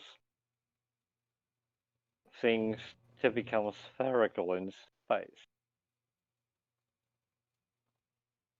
In which case he just shot himself, not in the foot, he shot himself clear through the temple. Well, don't celebrate too quickly. I'm telling you, you're dealing with 10-second chemo. And Yeah, yeah. tomorrow morning, be prepared for the hello, I'm chemo. There is no gradient. Yeah. What gradient? It did go back that way after about 10 minutes. Oh, it will. Yeah. But everyone jumped on him, and he had to actually. And he got me on. He tried to get me on, but he got me on. I said, "Is there an atmospheric pressure gradient?" And blah, blah, blah, blah. I said, "Okay, is there a pressure gradient in the ocean?" And he said, "Yes." And I said, "Right. Well, it's all fluid, isn't it?" Now, half correct and half not correct because gas and fluid aren't the same. But fluid dynamics works for both in a way.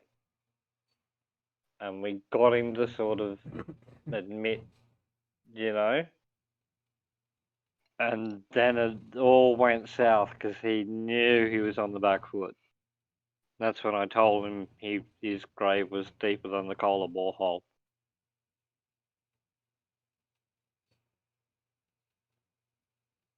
So, we'll see what happens. But when I'm calm tomorrow, I'll go and watch QE and everyone else's garbage and see what they say.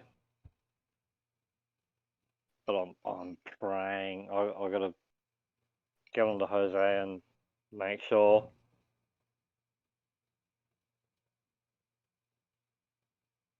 If that was recorded, it will go down in history as Flat Earth Aussie Jesus making the moon out of the Grand Canyon, and why you are an idiot saying a giant wolf jumped up and bit the moon, and that's where the craters are formed. It will go down in history as that.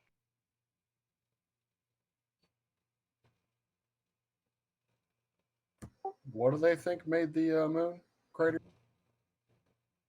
Flat Earth Aussie Jesus, Flat Earth Aussie Roscoe. He lives not far from me. I'm going down to visit him soon. He's a cool dude, but he's trippy. He thinks the sun is an interdimensional portal, and he actually said at one point, I don't know whether he really believes it, but he did say it, that ancient giants mined the earth and melted material and made a hollow ball that we call the moon, which is basically glass. And the craters that we see on the moon are the popped bubbles of the glass, and they filled it with hydrogen, floated it into the sky.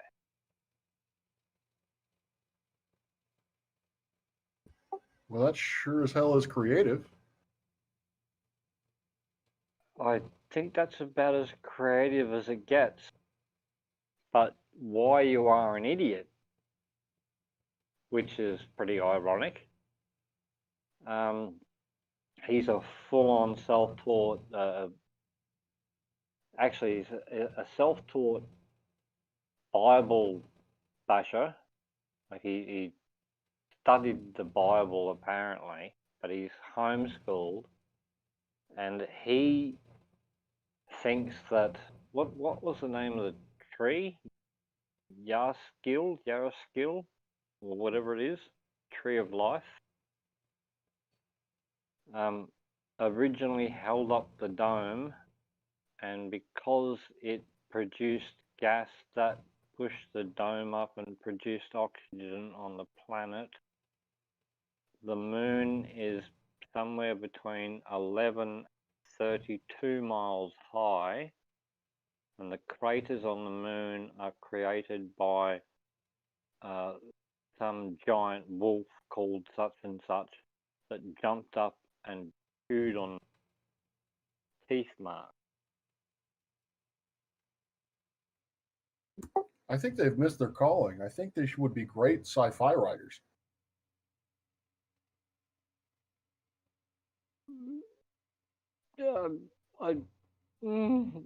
I could think of lots better places to put them, but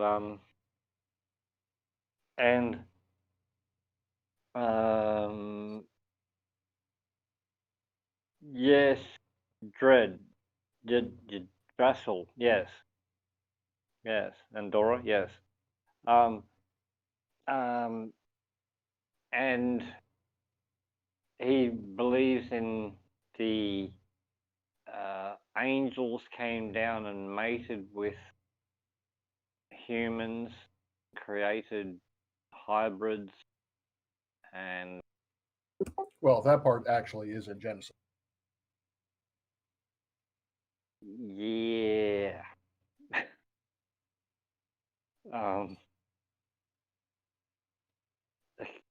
Yeah, and I actually got onto Why You Are an Idiot on Discord and chatted to him for about an hour,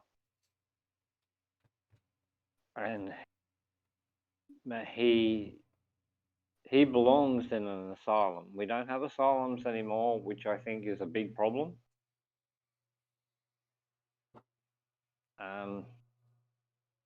And to be realistic, nature takes care of the really sick and disabled things.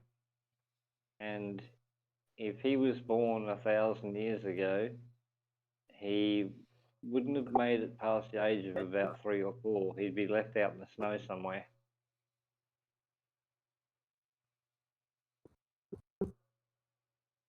He's lost the plot. But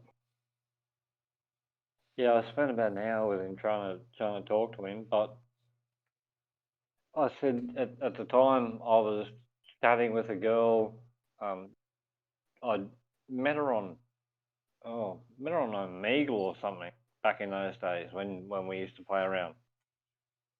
And met this great chick in the Philippines, and we were friends for years. Great girl. And I said, well, we often laugh, like we just became friends. We weren't. I'm not that stupid where you go for the long internet, and especially with Filipino girls. You know, girlfriend, boyfriend, nothing like that. The family was rich. She worked at an airport. Smart girl, really good girl. But I said, what you're saying is that often I'd go out at night and we say, oh, have a look at the moon tonight. And she'd be up there and she'd be looking, I'd be looking, because we're only 2 hours different. And I'm saying, if the moon's only 11 or 30 something miles high, it would be virtually unseeable on her horizon and unseeable on my horizon, somewhere in between us. It'd be on the horizon. And I'd be seeing one side of the moon, she'd be seeing the other. How do you explain that? Oh, all the demons and the gods and yeah. So I gave up at about that point.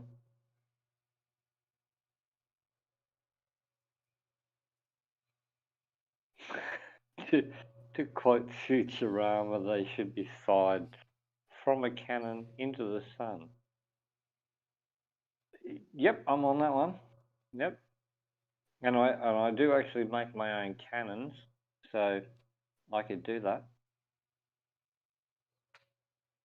Yeah, shout out Dora and Declan and oh gosh, who all have we been missing? Rob,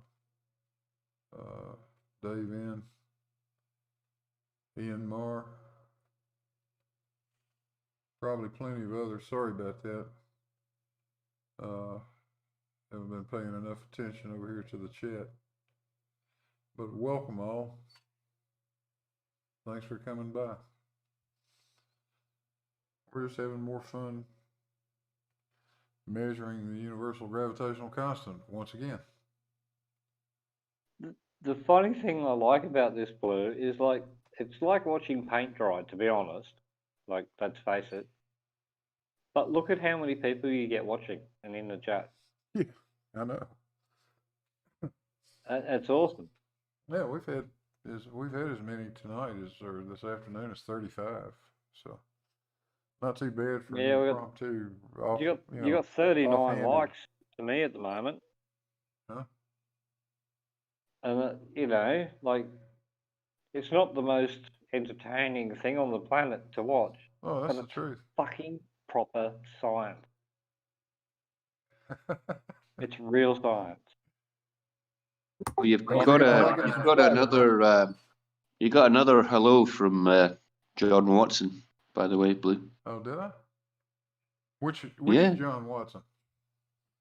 Oh, that's the Globe Earth, stringently Globe Earth, John Watson. The real John Watson.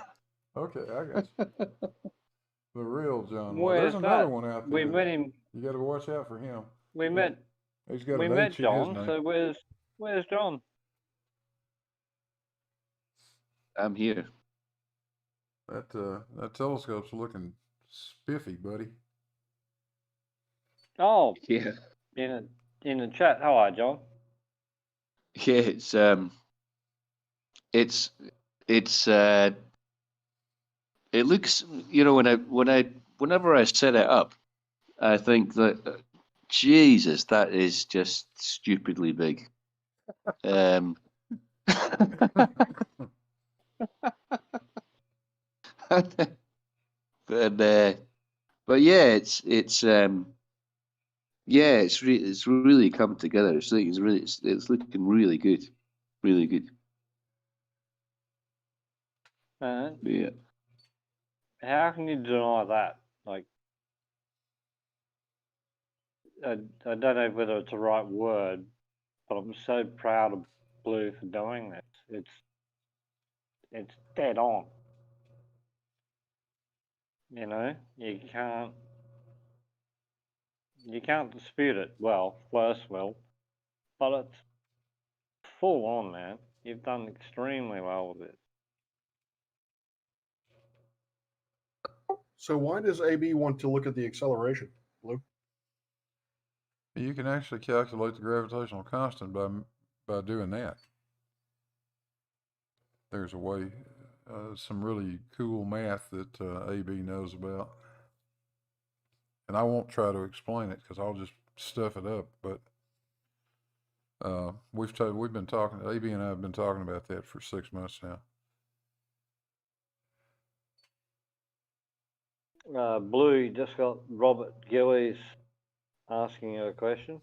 Yeah, I'm answering it in the chat right now.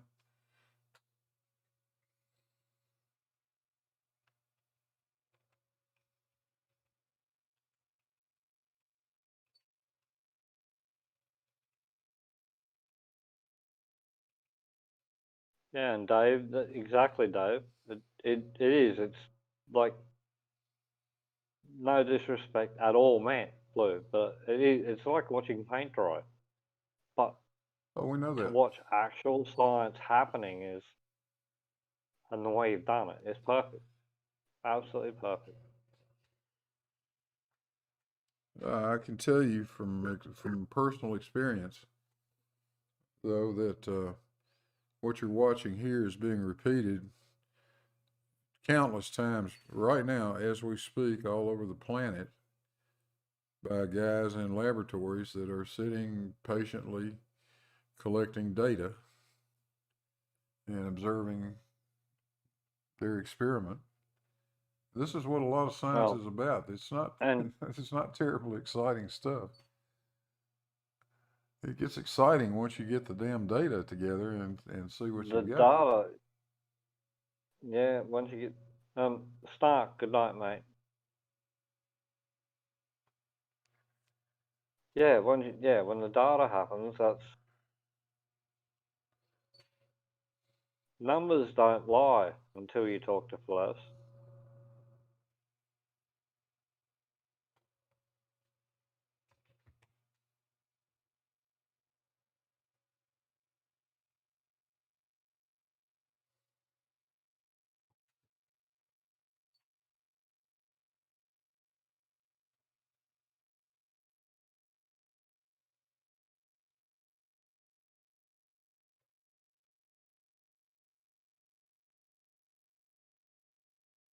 Meanwhile, what's the little red dot doing? Where the hell is that, Dora?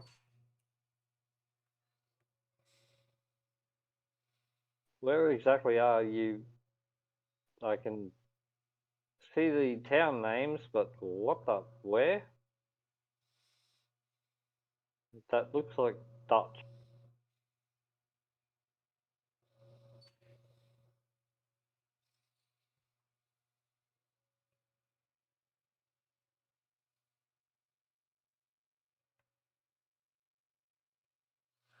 Sven says Declan. Sven says Cavendish is also a name associated with good chips, also good bananas. The wee town in between Van Gogh lived? Yeah, that is Dutch. Yeah, I thought so, Dora. Dutch. Declan. Yes. BTV. BEE TV. It's an APK file. installed, and I've just watched King Kong versus Godzilla, and it only was released in the movies 2 days after I watched it. Every TV show, everything else, all free. But it's an APK file, so you just gotta fit that.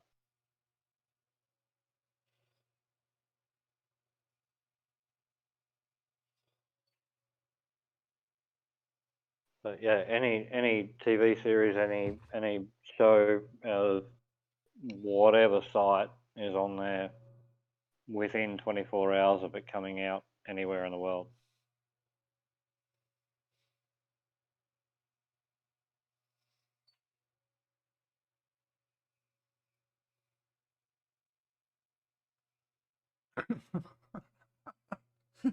Declan says it's a Stone Age restaurant. Cavendish. Gotcha. Okay. Cavendish. Yeah. Declan, Oh God. don't quit your day job, okay? Yeah.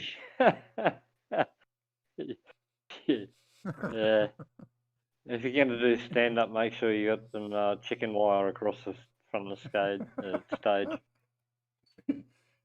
Yeah, I don't think you're ready for the prime time stand up circuit quite yet, but you're getting there. That's not too bad. What was it?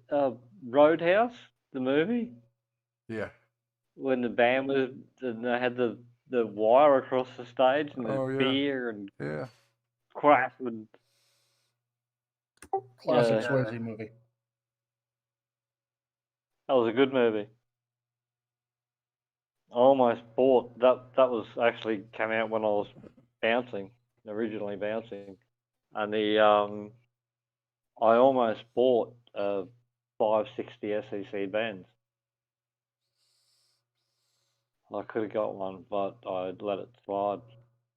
I like that car. That was nice. Yeah. Kong versus Godzilla. Hollow Earth. Cough. Not the best. But BTV, every TV show you can possibly look at, you can go back and search a lot of stuff there. It's got about 80% of all your stuff, and most new release movies in the theaters. Some will come out because they get released in Indonesia and places like that. Will be cam videos. Bloody dudes with camcorders sitting on their shoulders, and you watch people walk in front of the. But if you wait a week or two, they'll come out on a web release, so you get something decent. Yeah, Chernobyl's good. Yeah, shout out Neurosis Melvin's. Welcome. Good to see you. Thanks for dropping by. Thought and memory, yeah. Schehelian experiment took place a little before Cavendish. I don't remember exactly when, late 1700s at any rate. But that was measuring, trying to measure Earth's density by, I think using plumb bob type apparatus, and that mountain, that Schehelian mountain, which they could easily calculate the volume of. And it got a number. It wasn't particularly accurate. Nowhere close to what you need. But it was in the ballpark anyway. Did you see on Slappy's bloody experiment? He said he was using twine. Did you say twine? Twine, not wire. Good God. Twine. I think he's using fishing line. That's what it is. Like, I'm thinking of, when you buy a really cheap package and you get that crap nylon string. That's what I was picturing because that sort of suits his way. I'm guessing that it's that what they're probably using is fishing line, monofilament Yeah, nylon fishing yeah. line. And I've checked into that a little bit. It's possible to use it, or it looks like it would be, but it's gonna have to be Well, you could, pretty small stuff. You're gonna have to use, the probably about the smallest monofilament line you could find. yeah, well, yeah. And I mean, it wouldn't, the temperature effects would be bad on that. It'd have to be kept at the same temp permanently.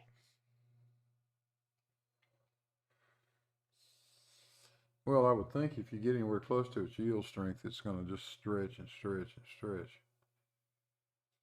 Yeah.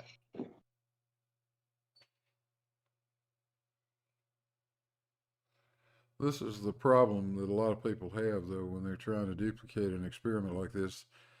It's not as simple as just grabbing some weights and hanging them from some kind of string or the other and hoping for the best. You actually have to do a little bit of work to figure out whether the thing stands a chance of working in the first place. Well, that's the first thing that I thought was nichrome, or what do you call it? Inconel. Is it Inconel? Well, Inconel's a They make the brand of jet engine stainless. blades out of. Yeah, So it's Inconel's a fairly. stainless sort of material. It's a very high alloy material. Yeah, it's really thermally stable and tough. But how do you produce that into a wire? Because it's not usually. Oh, you can buy Inconel wire. You can buy wire from made out of just about any element that you can name, or alloy that you can name. It may become a little expensive depending on what you're looking for, but I didn't have Well, you any. can spend about four weeks on your anvil with a very small hammer. Yeah, someone asked about the um, depleted uranium counterweights they use in the planes. I didn't hear about that till probably about 6 months ago. But yeah, trying to form that into a ball or something that you could use would. No thanks. If you Well, were in Russia, you'd be in luck, mate. God, you could just walk in through the open barbed wire fence and go and take whatever you wanted out of some lay down missile. Have you seen their bloody, like the US have the plane boneyards and whatever? If you go to Russia, they've got the same thing, but with all their intercontinental ballistic missiles and stuff, they've been stripped, but partially. And there's some old dude with his 12-year-old German Shepherd, blind drunk on vodka, staggering around, and he's a security guard. And they're guarding nuclear submarines and intercontinental ballistic missiles with the warheads removed.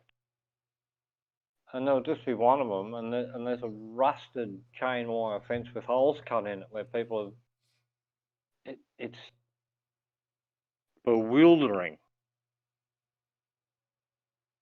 the lack of security. And the shipyards, there's nuclear subs all lined up, rusting and sinking in the harbours. Brr.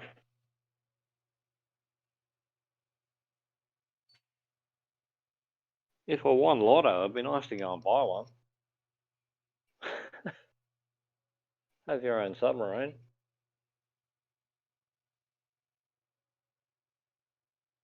And you probably could.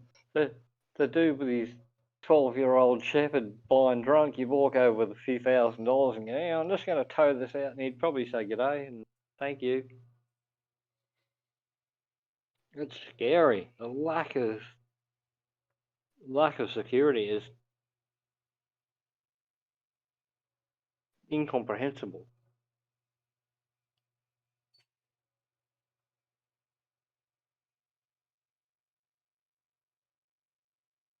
I trust you, Judy. Pardon? Trust you. Using depleted uranium. That's what the cameras are made of for gamma radiography. Camera, yeah. There's like a J tube inside of it, so the source sets in the middle of that J tube when it's not in use. Yeah.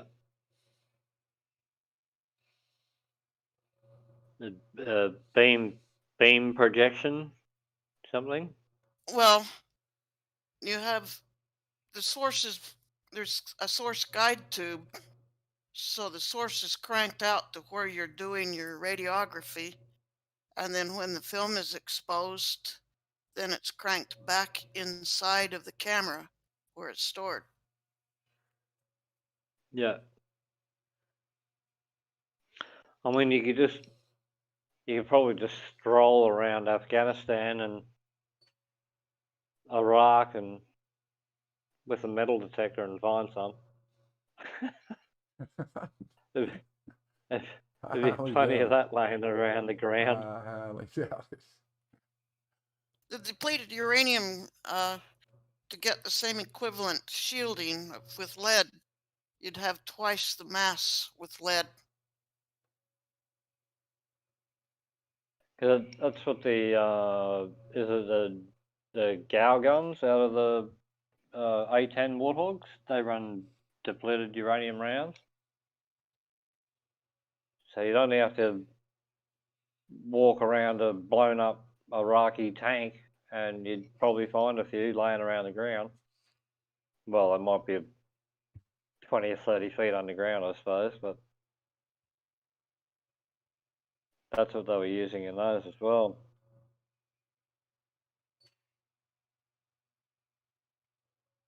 Sounds I think dangerous they to use me. it. Yeah, but good fun. I mean, where's your sense of adventure? Oh yeah, well, it'll be at least a week before your hand falls off. Well, yeah. You got time to do some experimentation. They're not that bad, apparently. I'm not sure how it works and the depletion rate, but I've heard it's not that tragic. It's not great, but it's not that tragic. But yeah, bugger that. And they fire 4,500 rounds or 6,000 rounds a minute, and each round would weigh pound and a half or something. There's a lot of crap laying around there.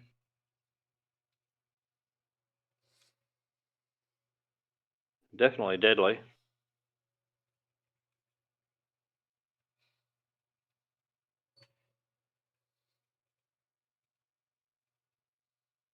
Said the depleted uranium we had a metal casing on the outside of that, but the source was iridium-192, which was a lot more radioactive than the depleted uranium. Yeah, Yeah, well, they'd be using the depleted uranium as, like you said, like a lead As shield. shielding. Yeah. Yeah. It's fairly low radioactivity out of It's the an alpha uranium itself. emitter. It's an Yeah. alpha emitter so that this thin metal casing will stop all radiation from it. Right. I mean, alpha radiation you can shield with like a sheet of paper or something, can't you? Basically, yes. Ultra low. But yeah, still no. Who was it that it wasn't Curie, it was someone before that when the chocolate bar melted in their pocket? When they were doing, was that microwave or was it doing, yeah, that was microwave, wasn't it? They had a chocolate bar in their top pocket while they were doing experiments and they found that the chocolate bar had melted. You know that story? It was really early on. And then there was the demon orb. When they were doing the first nuclear reactors, and they had a split sphere and contained the radioactivity in between, and someone dropped it. Well, they basically used a screwdriver to open the sphere or something, and they did something wrong, and I think they died within a week. Yeah, because you didn't know back then, you know. It was a cold piece of steel. Who knew? And then a week later, your arm fell off, and your skin started melting, and your hair fell out, and terrible stuff. I got a question from the chat from FE Peer Review. Curious about how to read that scale. Okay, the bottom scale is graduated in 20ths of an inch. Each division is 1/20th of an inch. So that's the 0.05 inch divisions. The upper scale is a vernier scale, and it has 9 divisions. It's 0.0. Wait a minute. Let me get that right. I think those divisions are 0.045 inches, okay, apart. It's 10 divisions on it equals 9 divisions on the bottom scale. So the way you read it, I'm looking at it right now. I'm not seeing what you guys are seeing because I'm looking at it on Discord or on OBS. But the way I see it right now, 0. I'm over around 5, the 5th division to the right of 0. And if I try to read that thing right now, it's right on top of 5. But as it moves a little bit to the left, it's going to, the first line is now lined up. The first line on the vernier is lined up with the first line on the fixed scale. So that would be 4.9. And now the second line lines up, and that's 4.8.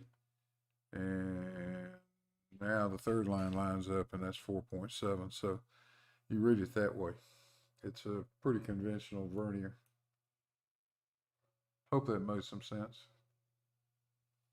Yeah.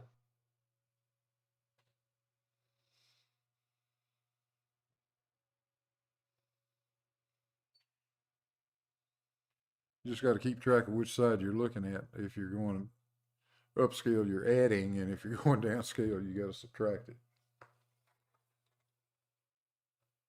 But it's just judgment on your part as to which of the lines lines up the best.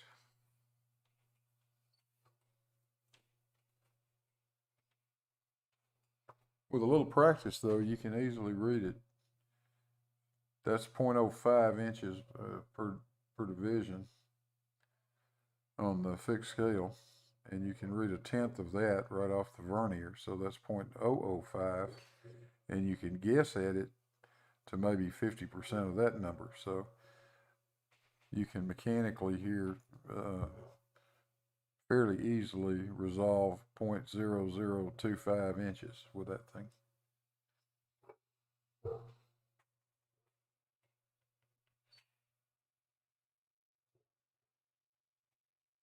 That's pretty good for just a mechanical Just reading. scale, yeah. Well, yeah, man, it's accurate as. Yeah. Just reading Hads and Eric in the chat. There's a video where the Russians had a blowout in an oil well. I think it was a gas well. And they couldn't seal it. It went for nearly 3 years. There's 1,070 something days. The well just kept burning. But it had blown the top clear off the tube, and they couldn't seal it. So they they drilled down on a 45 or a 60 degree angle down beside to about 800 feet, I think it was, and detonated a small nuke. So many 100 feet from steel tube, the liner. Crushed the liner tube with a nuke and shut the well off. You ever seen that video? That was quite interesting. Using a small nuke to shut off a open gas well.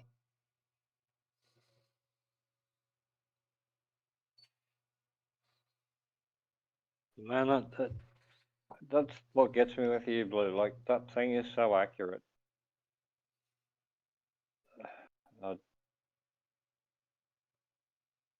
I wouldn't have the patience to do that. Well,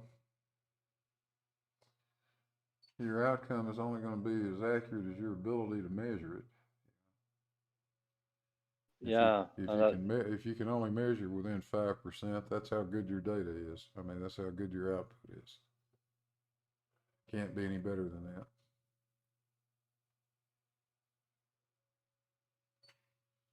So you don't want measurement accuracy to be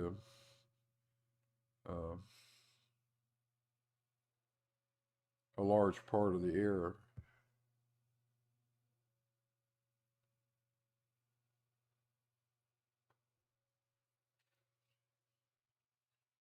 And that was another bit of the genius of guys like Cavendish that actually didn't have the analytical tools that we have available to us today necessarily. But he was able to understand the level of accuracy he needed. He used copper wire, didn't he? Yeah. He called it silvered copper wire. So, yeah. It was some alloy or the other. I don't know. It probably copper That's what I was nickel thinking. alloy It'd be or the only something. way he could manufacture that would be to draw it through a mandrel. Nowadays we have different techniques, but the only way in those days he'd be able to get that accuracy of a wire would be to draw it. I don't have any idea what his wire was made of exactly in terms of the alloy, and we don't know. I don't know off the top of my head what process they would have used for drawing the wire, but it was certainly. It was like we chatted the other day too. Like their foundry methods of actually making the material would have been fairly rough compared to what we got nowadays. Well, just to make the alloy would have been pretty rudimentary. Damn. Our delay just lays right on top of each other. Shout out JSS Tiger for $5 super chat. Thanks, man. Says I've run out of comments. Keep destroying FE. Yeah, we'll try. The one thing I do know for I think I can safely say that it certainly was not pure copper, but they wouldn't have had pure copper in those days anyway. You No. know, today we've got anode copper, electrically purified copper that's 99.9% pure copper. And when I tried to use the equivalent size copper that Cavendish used on a balance that weighed essentially identically what he had, it was nowhere near strong enough from a yield strength standpoint. Couldn't possibly pick the balance up with it. No. So No, you start off with, what do you got, 600 and something mil or whatever it is? It would have ended up about freaking 5 foot long. well, I continued to increase the cross section of the copper, making it larger and larger until I found a copper size that would actually support the weight of the balance. But by then, the cross section was so large, the modulus of rigidity Gone.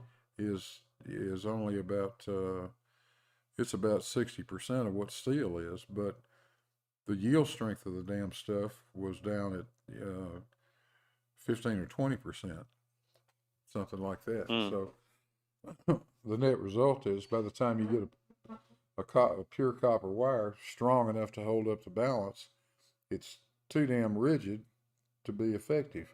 You don't get nearly enough deflection because the damn thing's just too stiff. So I gave up on that. Beryllium copper worked. It worked okay. It's just not. It wasn't stable in terms of the fact that it just continued to drift and drift and drift over time, and that makes it a real pain in the neck to try to do any measurements. So, Springy. yeah, it's very springy stuff, and it was slowly but surely stress relieving itself. If I had a few months to let it sit there, it'd probably be great. But you're gonna have to let that material sit for a long, long time to get it to. Have to pre-tension it for ages to get it to be stable. Yeah.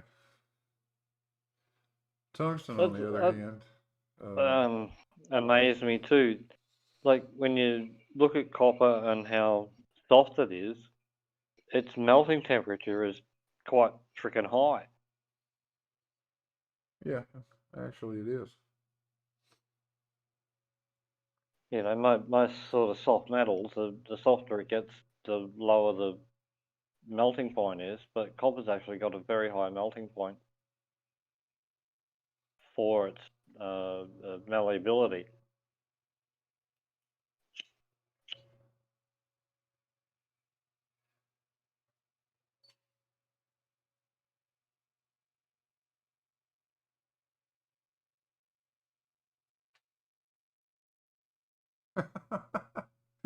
God, yeah, I think we just read the same comment, did we? Yeah, probably. Eric's? Yeah. Yeah, I saw it at the same time. Yeah. Oh, God.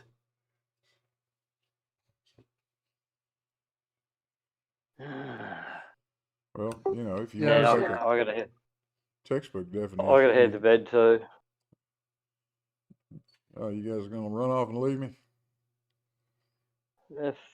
Freaking oath. I've had enough. It's now 7:10 in the morning. And I've got to go and rewire. We've got to go and rewire a caravan, put a inverter in it, and it was built in 1990, 91, and he was having problems. Someone's messed around with it, and it's got LED lights in it, but it had a converter in it with a deep cycle battery, not an inverter. So you plugged it into the power point and it reduced the power from 240 to 12 volt to power the LED lights. But this converter was built in 89, And it's this big chunky box under the seat. And yeah, so I gotta, oh my god. The whole caravan is sandwich panel. Even the bloody shelves where you put your food and everything. It's all sandwich panel and all the wires are in the sandwich. So I've got to break all the shelves apart and rewire and put an inverter in it. Yeah. And now he's asked me to put electric brakes on, and I've got to do that before the weekend. Probably want to be awake for that. Yeah. No, I think I'm going to need a couple of cones. It's just such a shit show. It really is. Because most of them are just, you know, the shelving and everything is just a wooden frame with a flat panel. These are all sandwich panels, and all the wiring's running between everything, and it's a pop top. And yeah, and it's got cable brakes on it. And now he wants to fit electric brakes, so I've got to wire his car, rewire the van, put a 1500 watt inverter in, take out this converter and figure out all the wiring. And I'm by myself, which that doesn't help when you're trying to trace wires. Yeah, I'm gonna have a good fun. I should just ask his missus whether it's insured and accidentally drop my cigarette on the bed or something.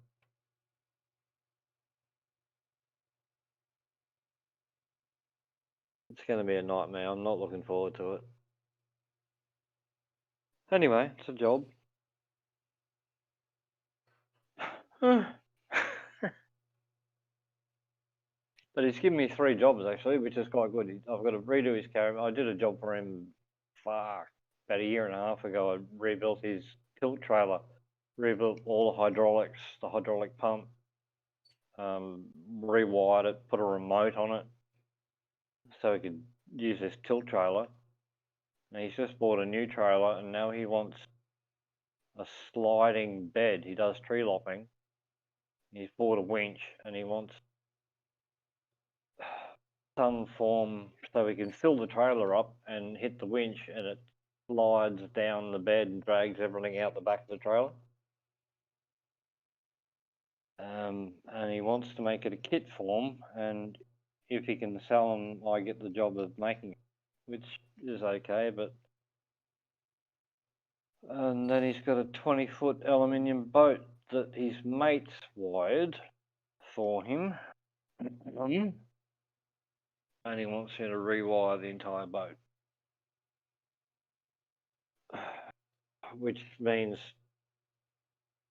they've used all the same colour wiring in the boat. It's all black. There's not a different colour wire in the boat. So it's just tear the whole thing apart and start again. That'll be fun. But he works in the mines in Western Australia, so he's got plenty of cash.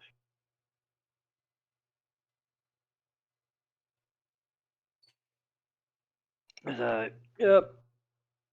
I hate wiring. What? Fitting something with wiring is fine. Rewiring something, yeah, no.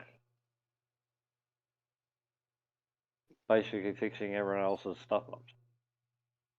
So I think I'm just going to pull the whole frigging thing apart and start again.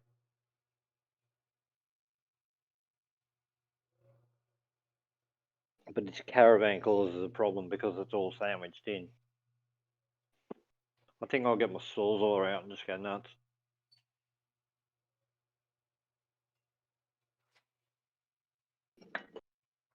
Well, been fun.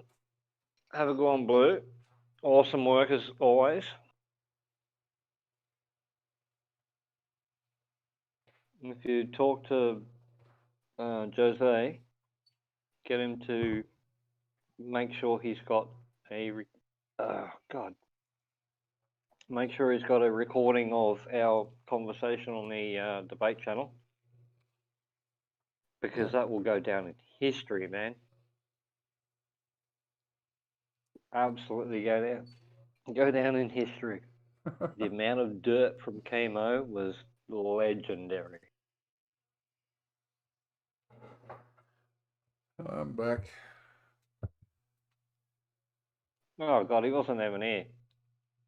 Judy Bassett, another 8 pounds or €8 for the lab assistant, says Judy. Thanks, Judy. I just said I'm just going to head off to bed, but if you talk to Jose, get him to make sure he's got a recording of that, and if you want, go back and have a watch of the debate channel Okay. and what chemo said. And put on a rib brace and get some tissues. Oh, I was in there. I heard it. Oh, later on when he was talking about the meteorites coming Oh, from. no, I didn't hear that part. Yeah, it got really good. Go and have a good laugh at that, man. It's like I just said, it will go down in history. If Tau Ceti Alpha gets his hands on it, it's going to be funny. Dumbest things I've ever heard. We got him backed into a corner. I went right off and got him backed into a corner so bad. He was just talking. It wasn't even word salad. It was like a farm or vegetable soup. It was just ridiculous. So have a good laugh. Will do. You have good fun, mate. Good night, everyone.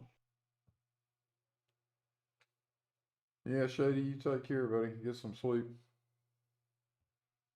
And Declan, BTV, brother. APK file. But yeah, really good channel. You get some buffering on it. If you've got unlimited Wi-Fi, you can use the top. I think it's a Weeb or a Werb server. Is your best one. It won't buffer, but you will get every TV show, every new movie, everything, all free. So try that. All right. Have a good one, lads and ladesses, and good night, Judy.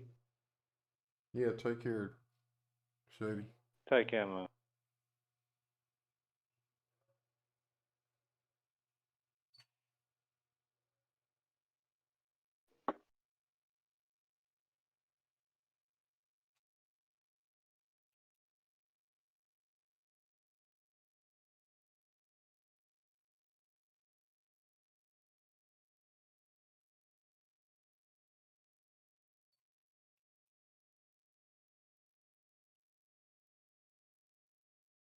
So let's see, we got about another 20 minutes, I think, worth of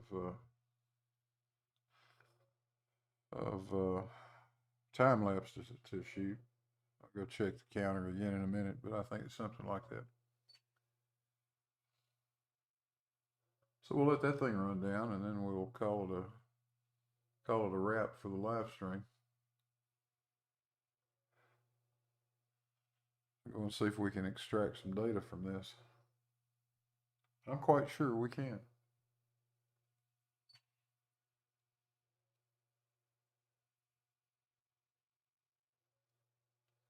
I really have all the data I need at this point. What I'm thinking about doing, and I may go do it tomorrow, is go get 2 50-pound bags of sand just to play with. Let's see if I can sit those up there on that table without vibrating this whole assembly too much.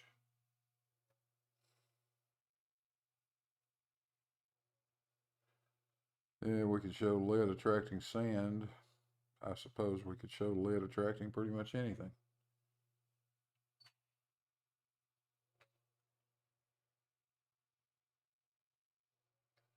Got a couple of buckets over here in the corner which I could fill up with water. I think they're a couple of gallons apiece, so that'd be 16 pounds of water. Won't get a real big deflection that way, but I could get something out of it. Oh, Rob, let's see. Try this link and see if it works. I think it does. If it doesn't, type something back in the chat here, and I'll get another link for you.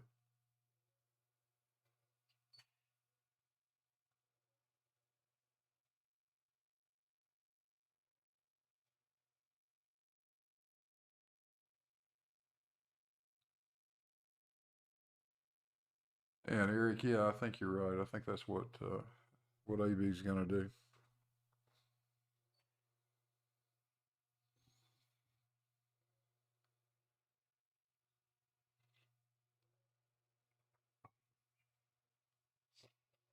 He will, I'm sure, tell me what he's thinking about.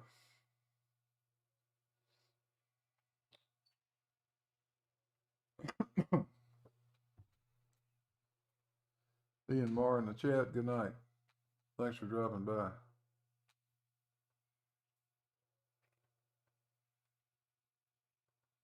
Good to see all you guys.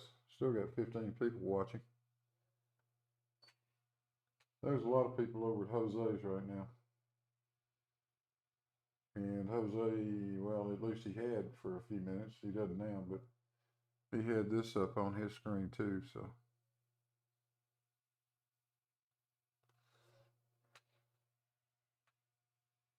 Let's see, did Rob join in?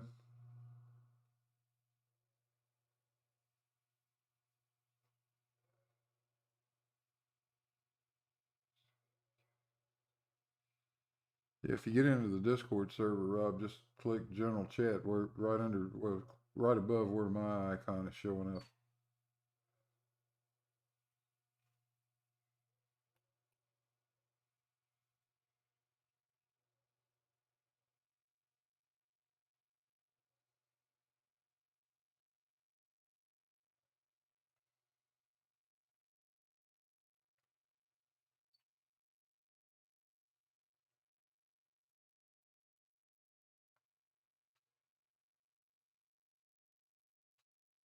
What's Jose talking about right now? I don't know. I don't have the volume up. It looks like he's got a picture of the, or at least what's showing on my phone right now is a picture of the photographs that supposedly convinced Ranty to rethink his position. Let's see if I can hear what's going on Jose's. The lighting from the foreground to the midground and to the background. Well, if you can hear that, it's Brian Mabbitt yapping about something. Taken photography in the past. This Oh, is just seems to he's be got like Ranty a on there, so. image. And let me just say, Yeah, Ranty is on Jose's. So you guys may want to go check that out. This is all but done anyway. I will not be offended.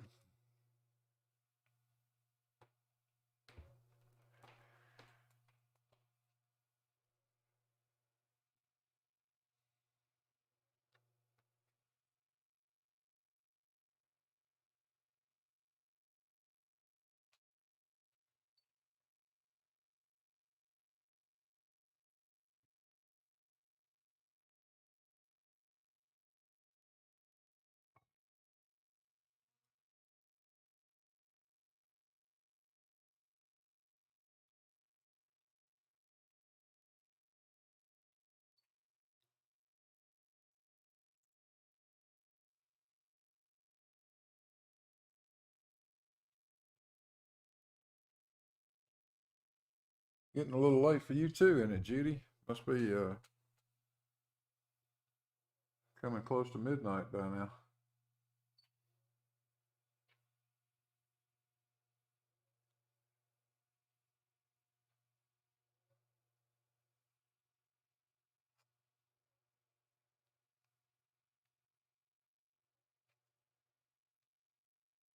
Shout out to Mark 10 in the chat.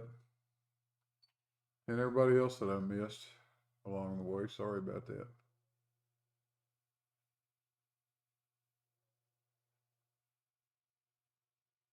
I know I mentioned Heads and Declan. It's about 25 after midnight. Oh, wow. Yeah, it's tomorrow already. I missed it by a time zone.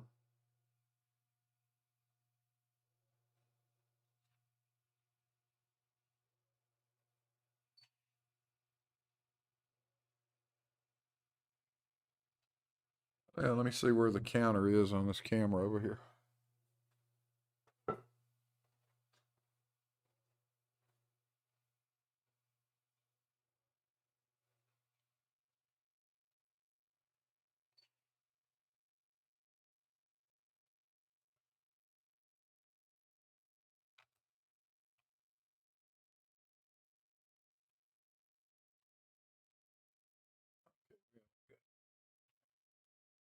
We have 14 minutes left, and that will finish that time lapse up.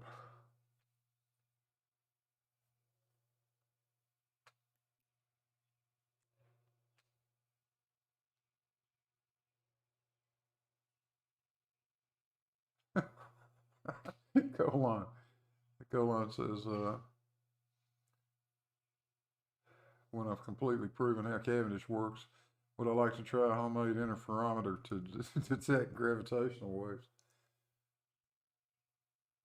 Hell yeah, we should be able to whittle one of those out of a tree trunk or something, right?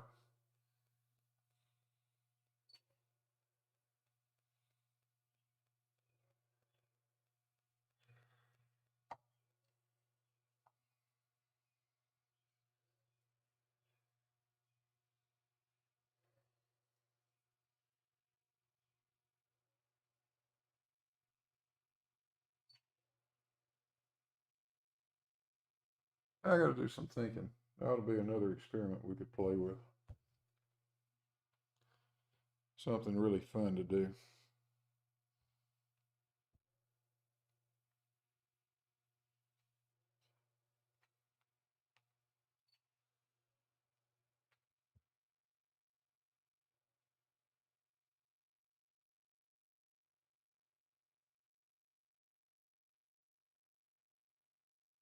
So you guys think about it. How about determining G with a pendulum? Yeah, we could do that. That's easy. That's a nice, easy one to do.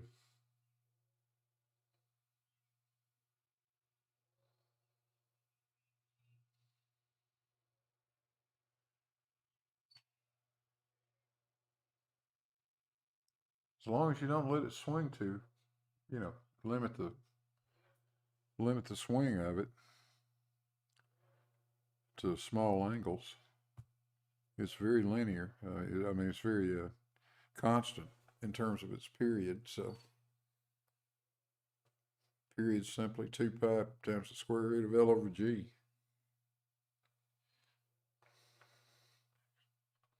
Actually, if you're clever about it, you can probably determine your latitude that way.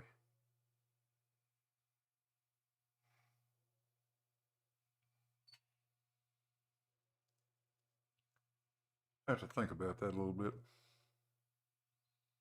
You could try it at ground level and on top of a high building.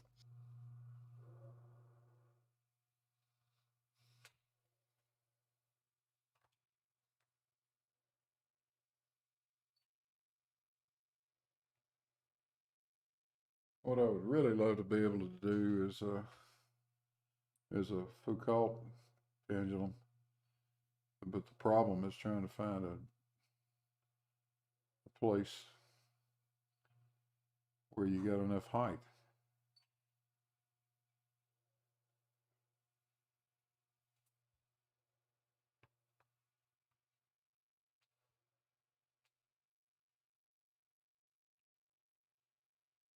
I need to check around and see if I can get one of my old acquaintances to loan me an airplane hangar for a weekend.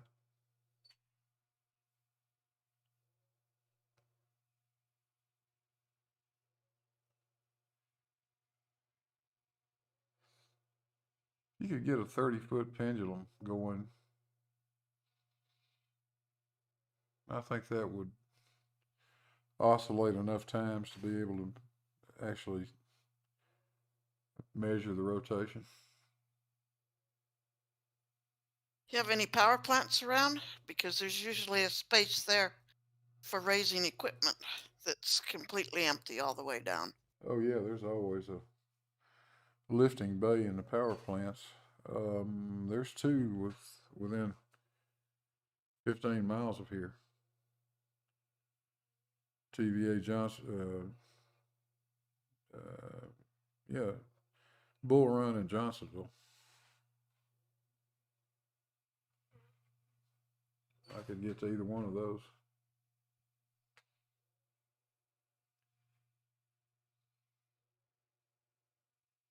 Too bad I don't know any of my TVA buddies anymore.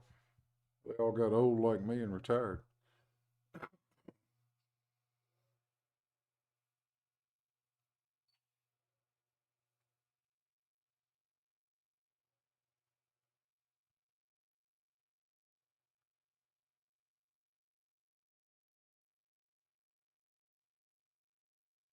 The only thing that might bother us in a power plant would be the draftiness of those places. You know how that is. There's always wind blowing inside the boiler house. Hmm.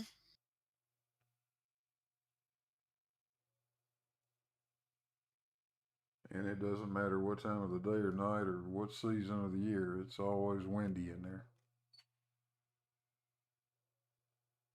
Some places worse than others, though. Might be able to find a calm corner somewhere.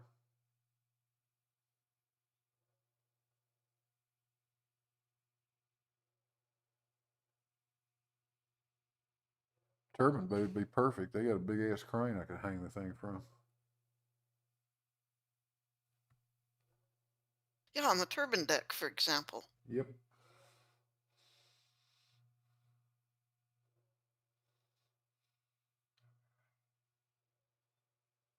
Yeah, get up there and hang it off the bridge crane.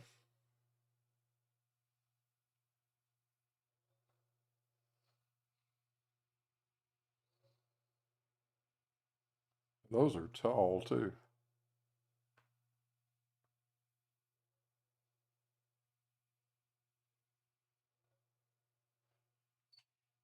Yeah, you could be way up in the air on the turbine deck.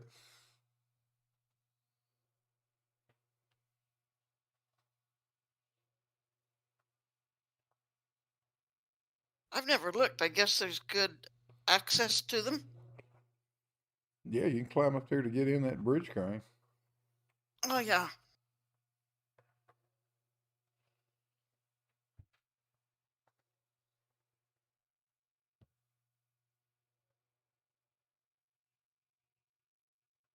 Yeah, they got decent access for sure.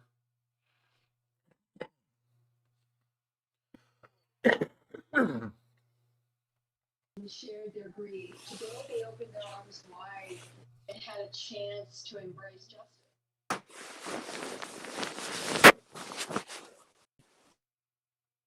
Hello, Joe. Hey, Judy, how you doing? Okay. We're still live streaming with 11 people watching. Hello, Joe. How you doing, Blue? I'm doing well. How about you? Pretty good.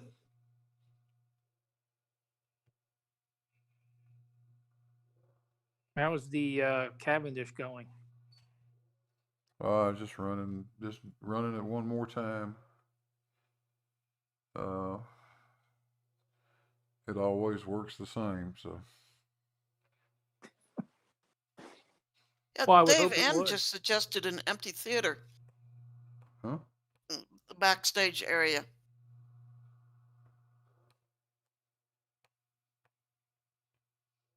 I didn't quite catch that, Judy. I said Dave N just suggested an empty theater Oh, yeah, okay.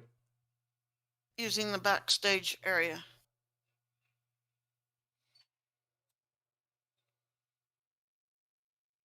What are we going to do? Fill a theater to watch the Cavendish experiment? No, even more boring. Foucault Something pendulum. absolutely is boring. We're going to watch a Foucault pendulum. I mean, hey, I'm good with it. You can sell tickets and everyone will be happy. Heck yeah.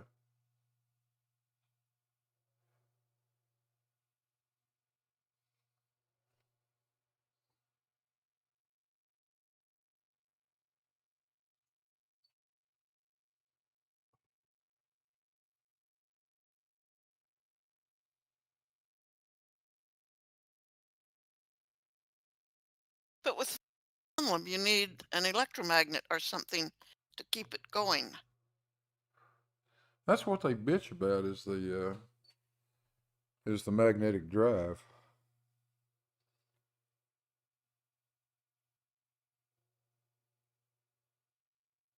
So I would not do it with a magnetic drive of any sort. Just let it, make sure it's long enough and the bob is heavy enough that the thing can swing for an hour.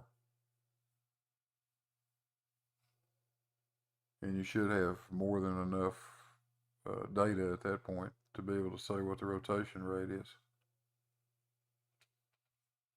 pretty accurately.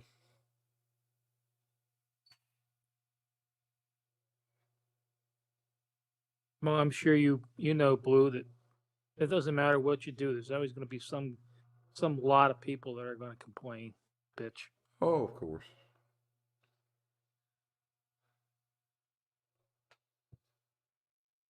I don't really care. The butt crowd. Yeah, there's no point in doing anything for those people. I think if you're actually going out and making observations or doing anything on their accounts, you're probably making a mistake. They're not going to believe it no matter what happens. The best attitude to have about this is we're not doing it for them, we're doing it for us. We're just repeating scientific measurements and experiments that have already been done many, many times. We'll just do it again.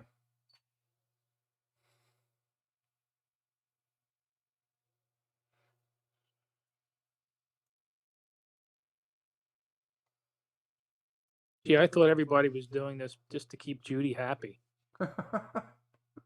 Well, that too. What?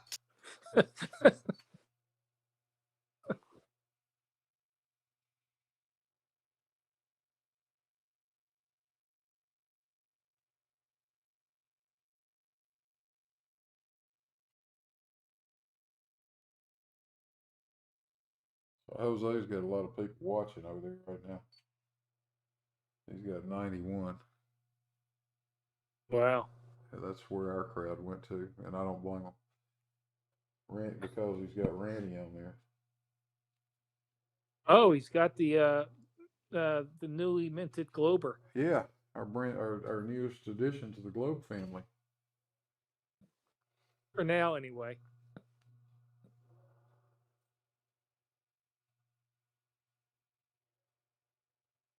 That makes me laugh about that whole black swan thing. My wife is from Santa Barbara, and those oil rigs I've seen them like 50 times. Oh yeah. And it's a curve. It's a curve. I just laugh at these people. Go to California, go to Santa Barbara. I can tell you exactly where to be on the beach, and you can see the exact oil rigs.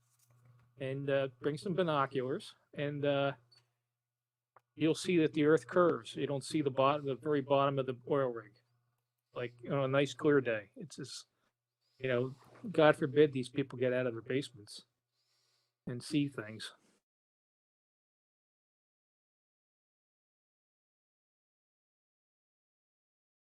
Not that there's anything wrong with basements. No. Not at all. On a ship when you're approaching land and that you observe and what you observe as you approach the land. That you see the highest points first Of and course. then lower as you get closer.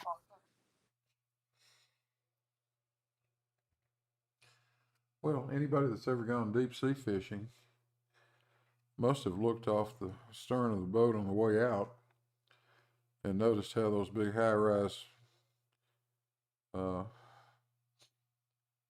motels and apartment buildings and stuff disappeared from the bottom up. And then magically, when you come back from fishing, They appear from the top they down. appear, the top See, of them appears first, and then you start seeing the rest of them. And it does that every time.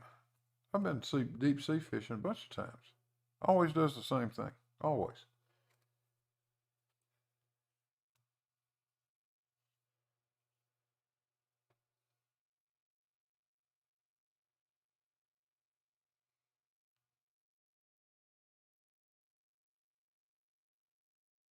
Oops, I think our time lapse may have run out. Let me see.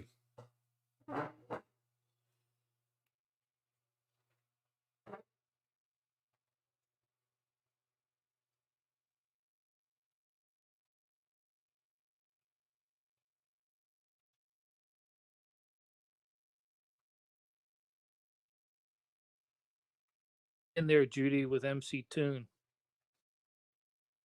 I watched that where he raged quit.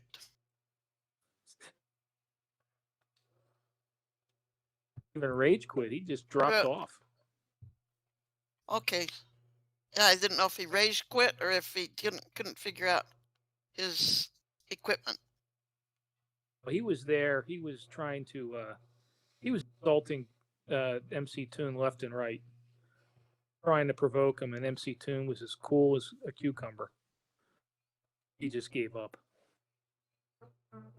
with an agenda. He wasn't there to talk. You know, the debate flat Earth. He was there to get MC Toon off his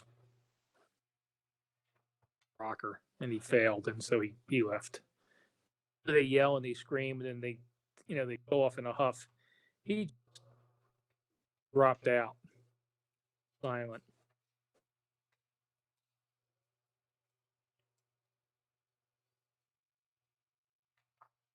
Yeah, you'll find out there's a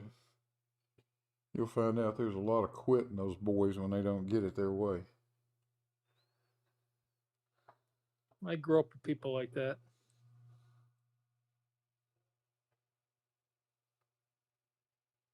These people they're like 15-year-old males. Yep. Up.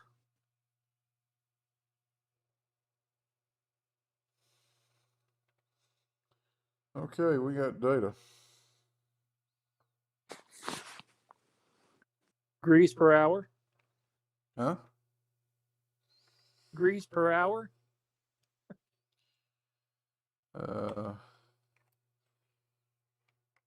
Still didn't quite catch it on these crappy speakers. 15 degrees per hour drift. Oh, yeah.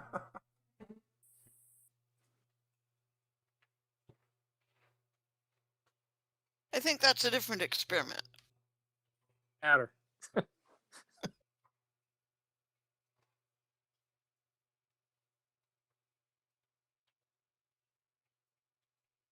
Yeah, I think that's another experiment.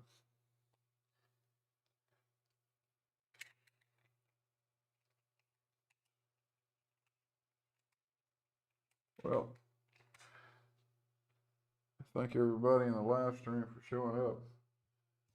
I'm going to shut it down at this point and maybe go catch the back end of Jose's show. So, Judy, Joe, thanks for being here. Yeah, thank you. Any pleasure. Let me say goodbye to the chat. And guys, we're out of here. There, that ended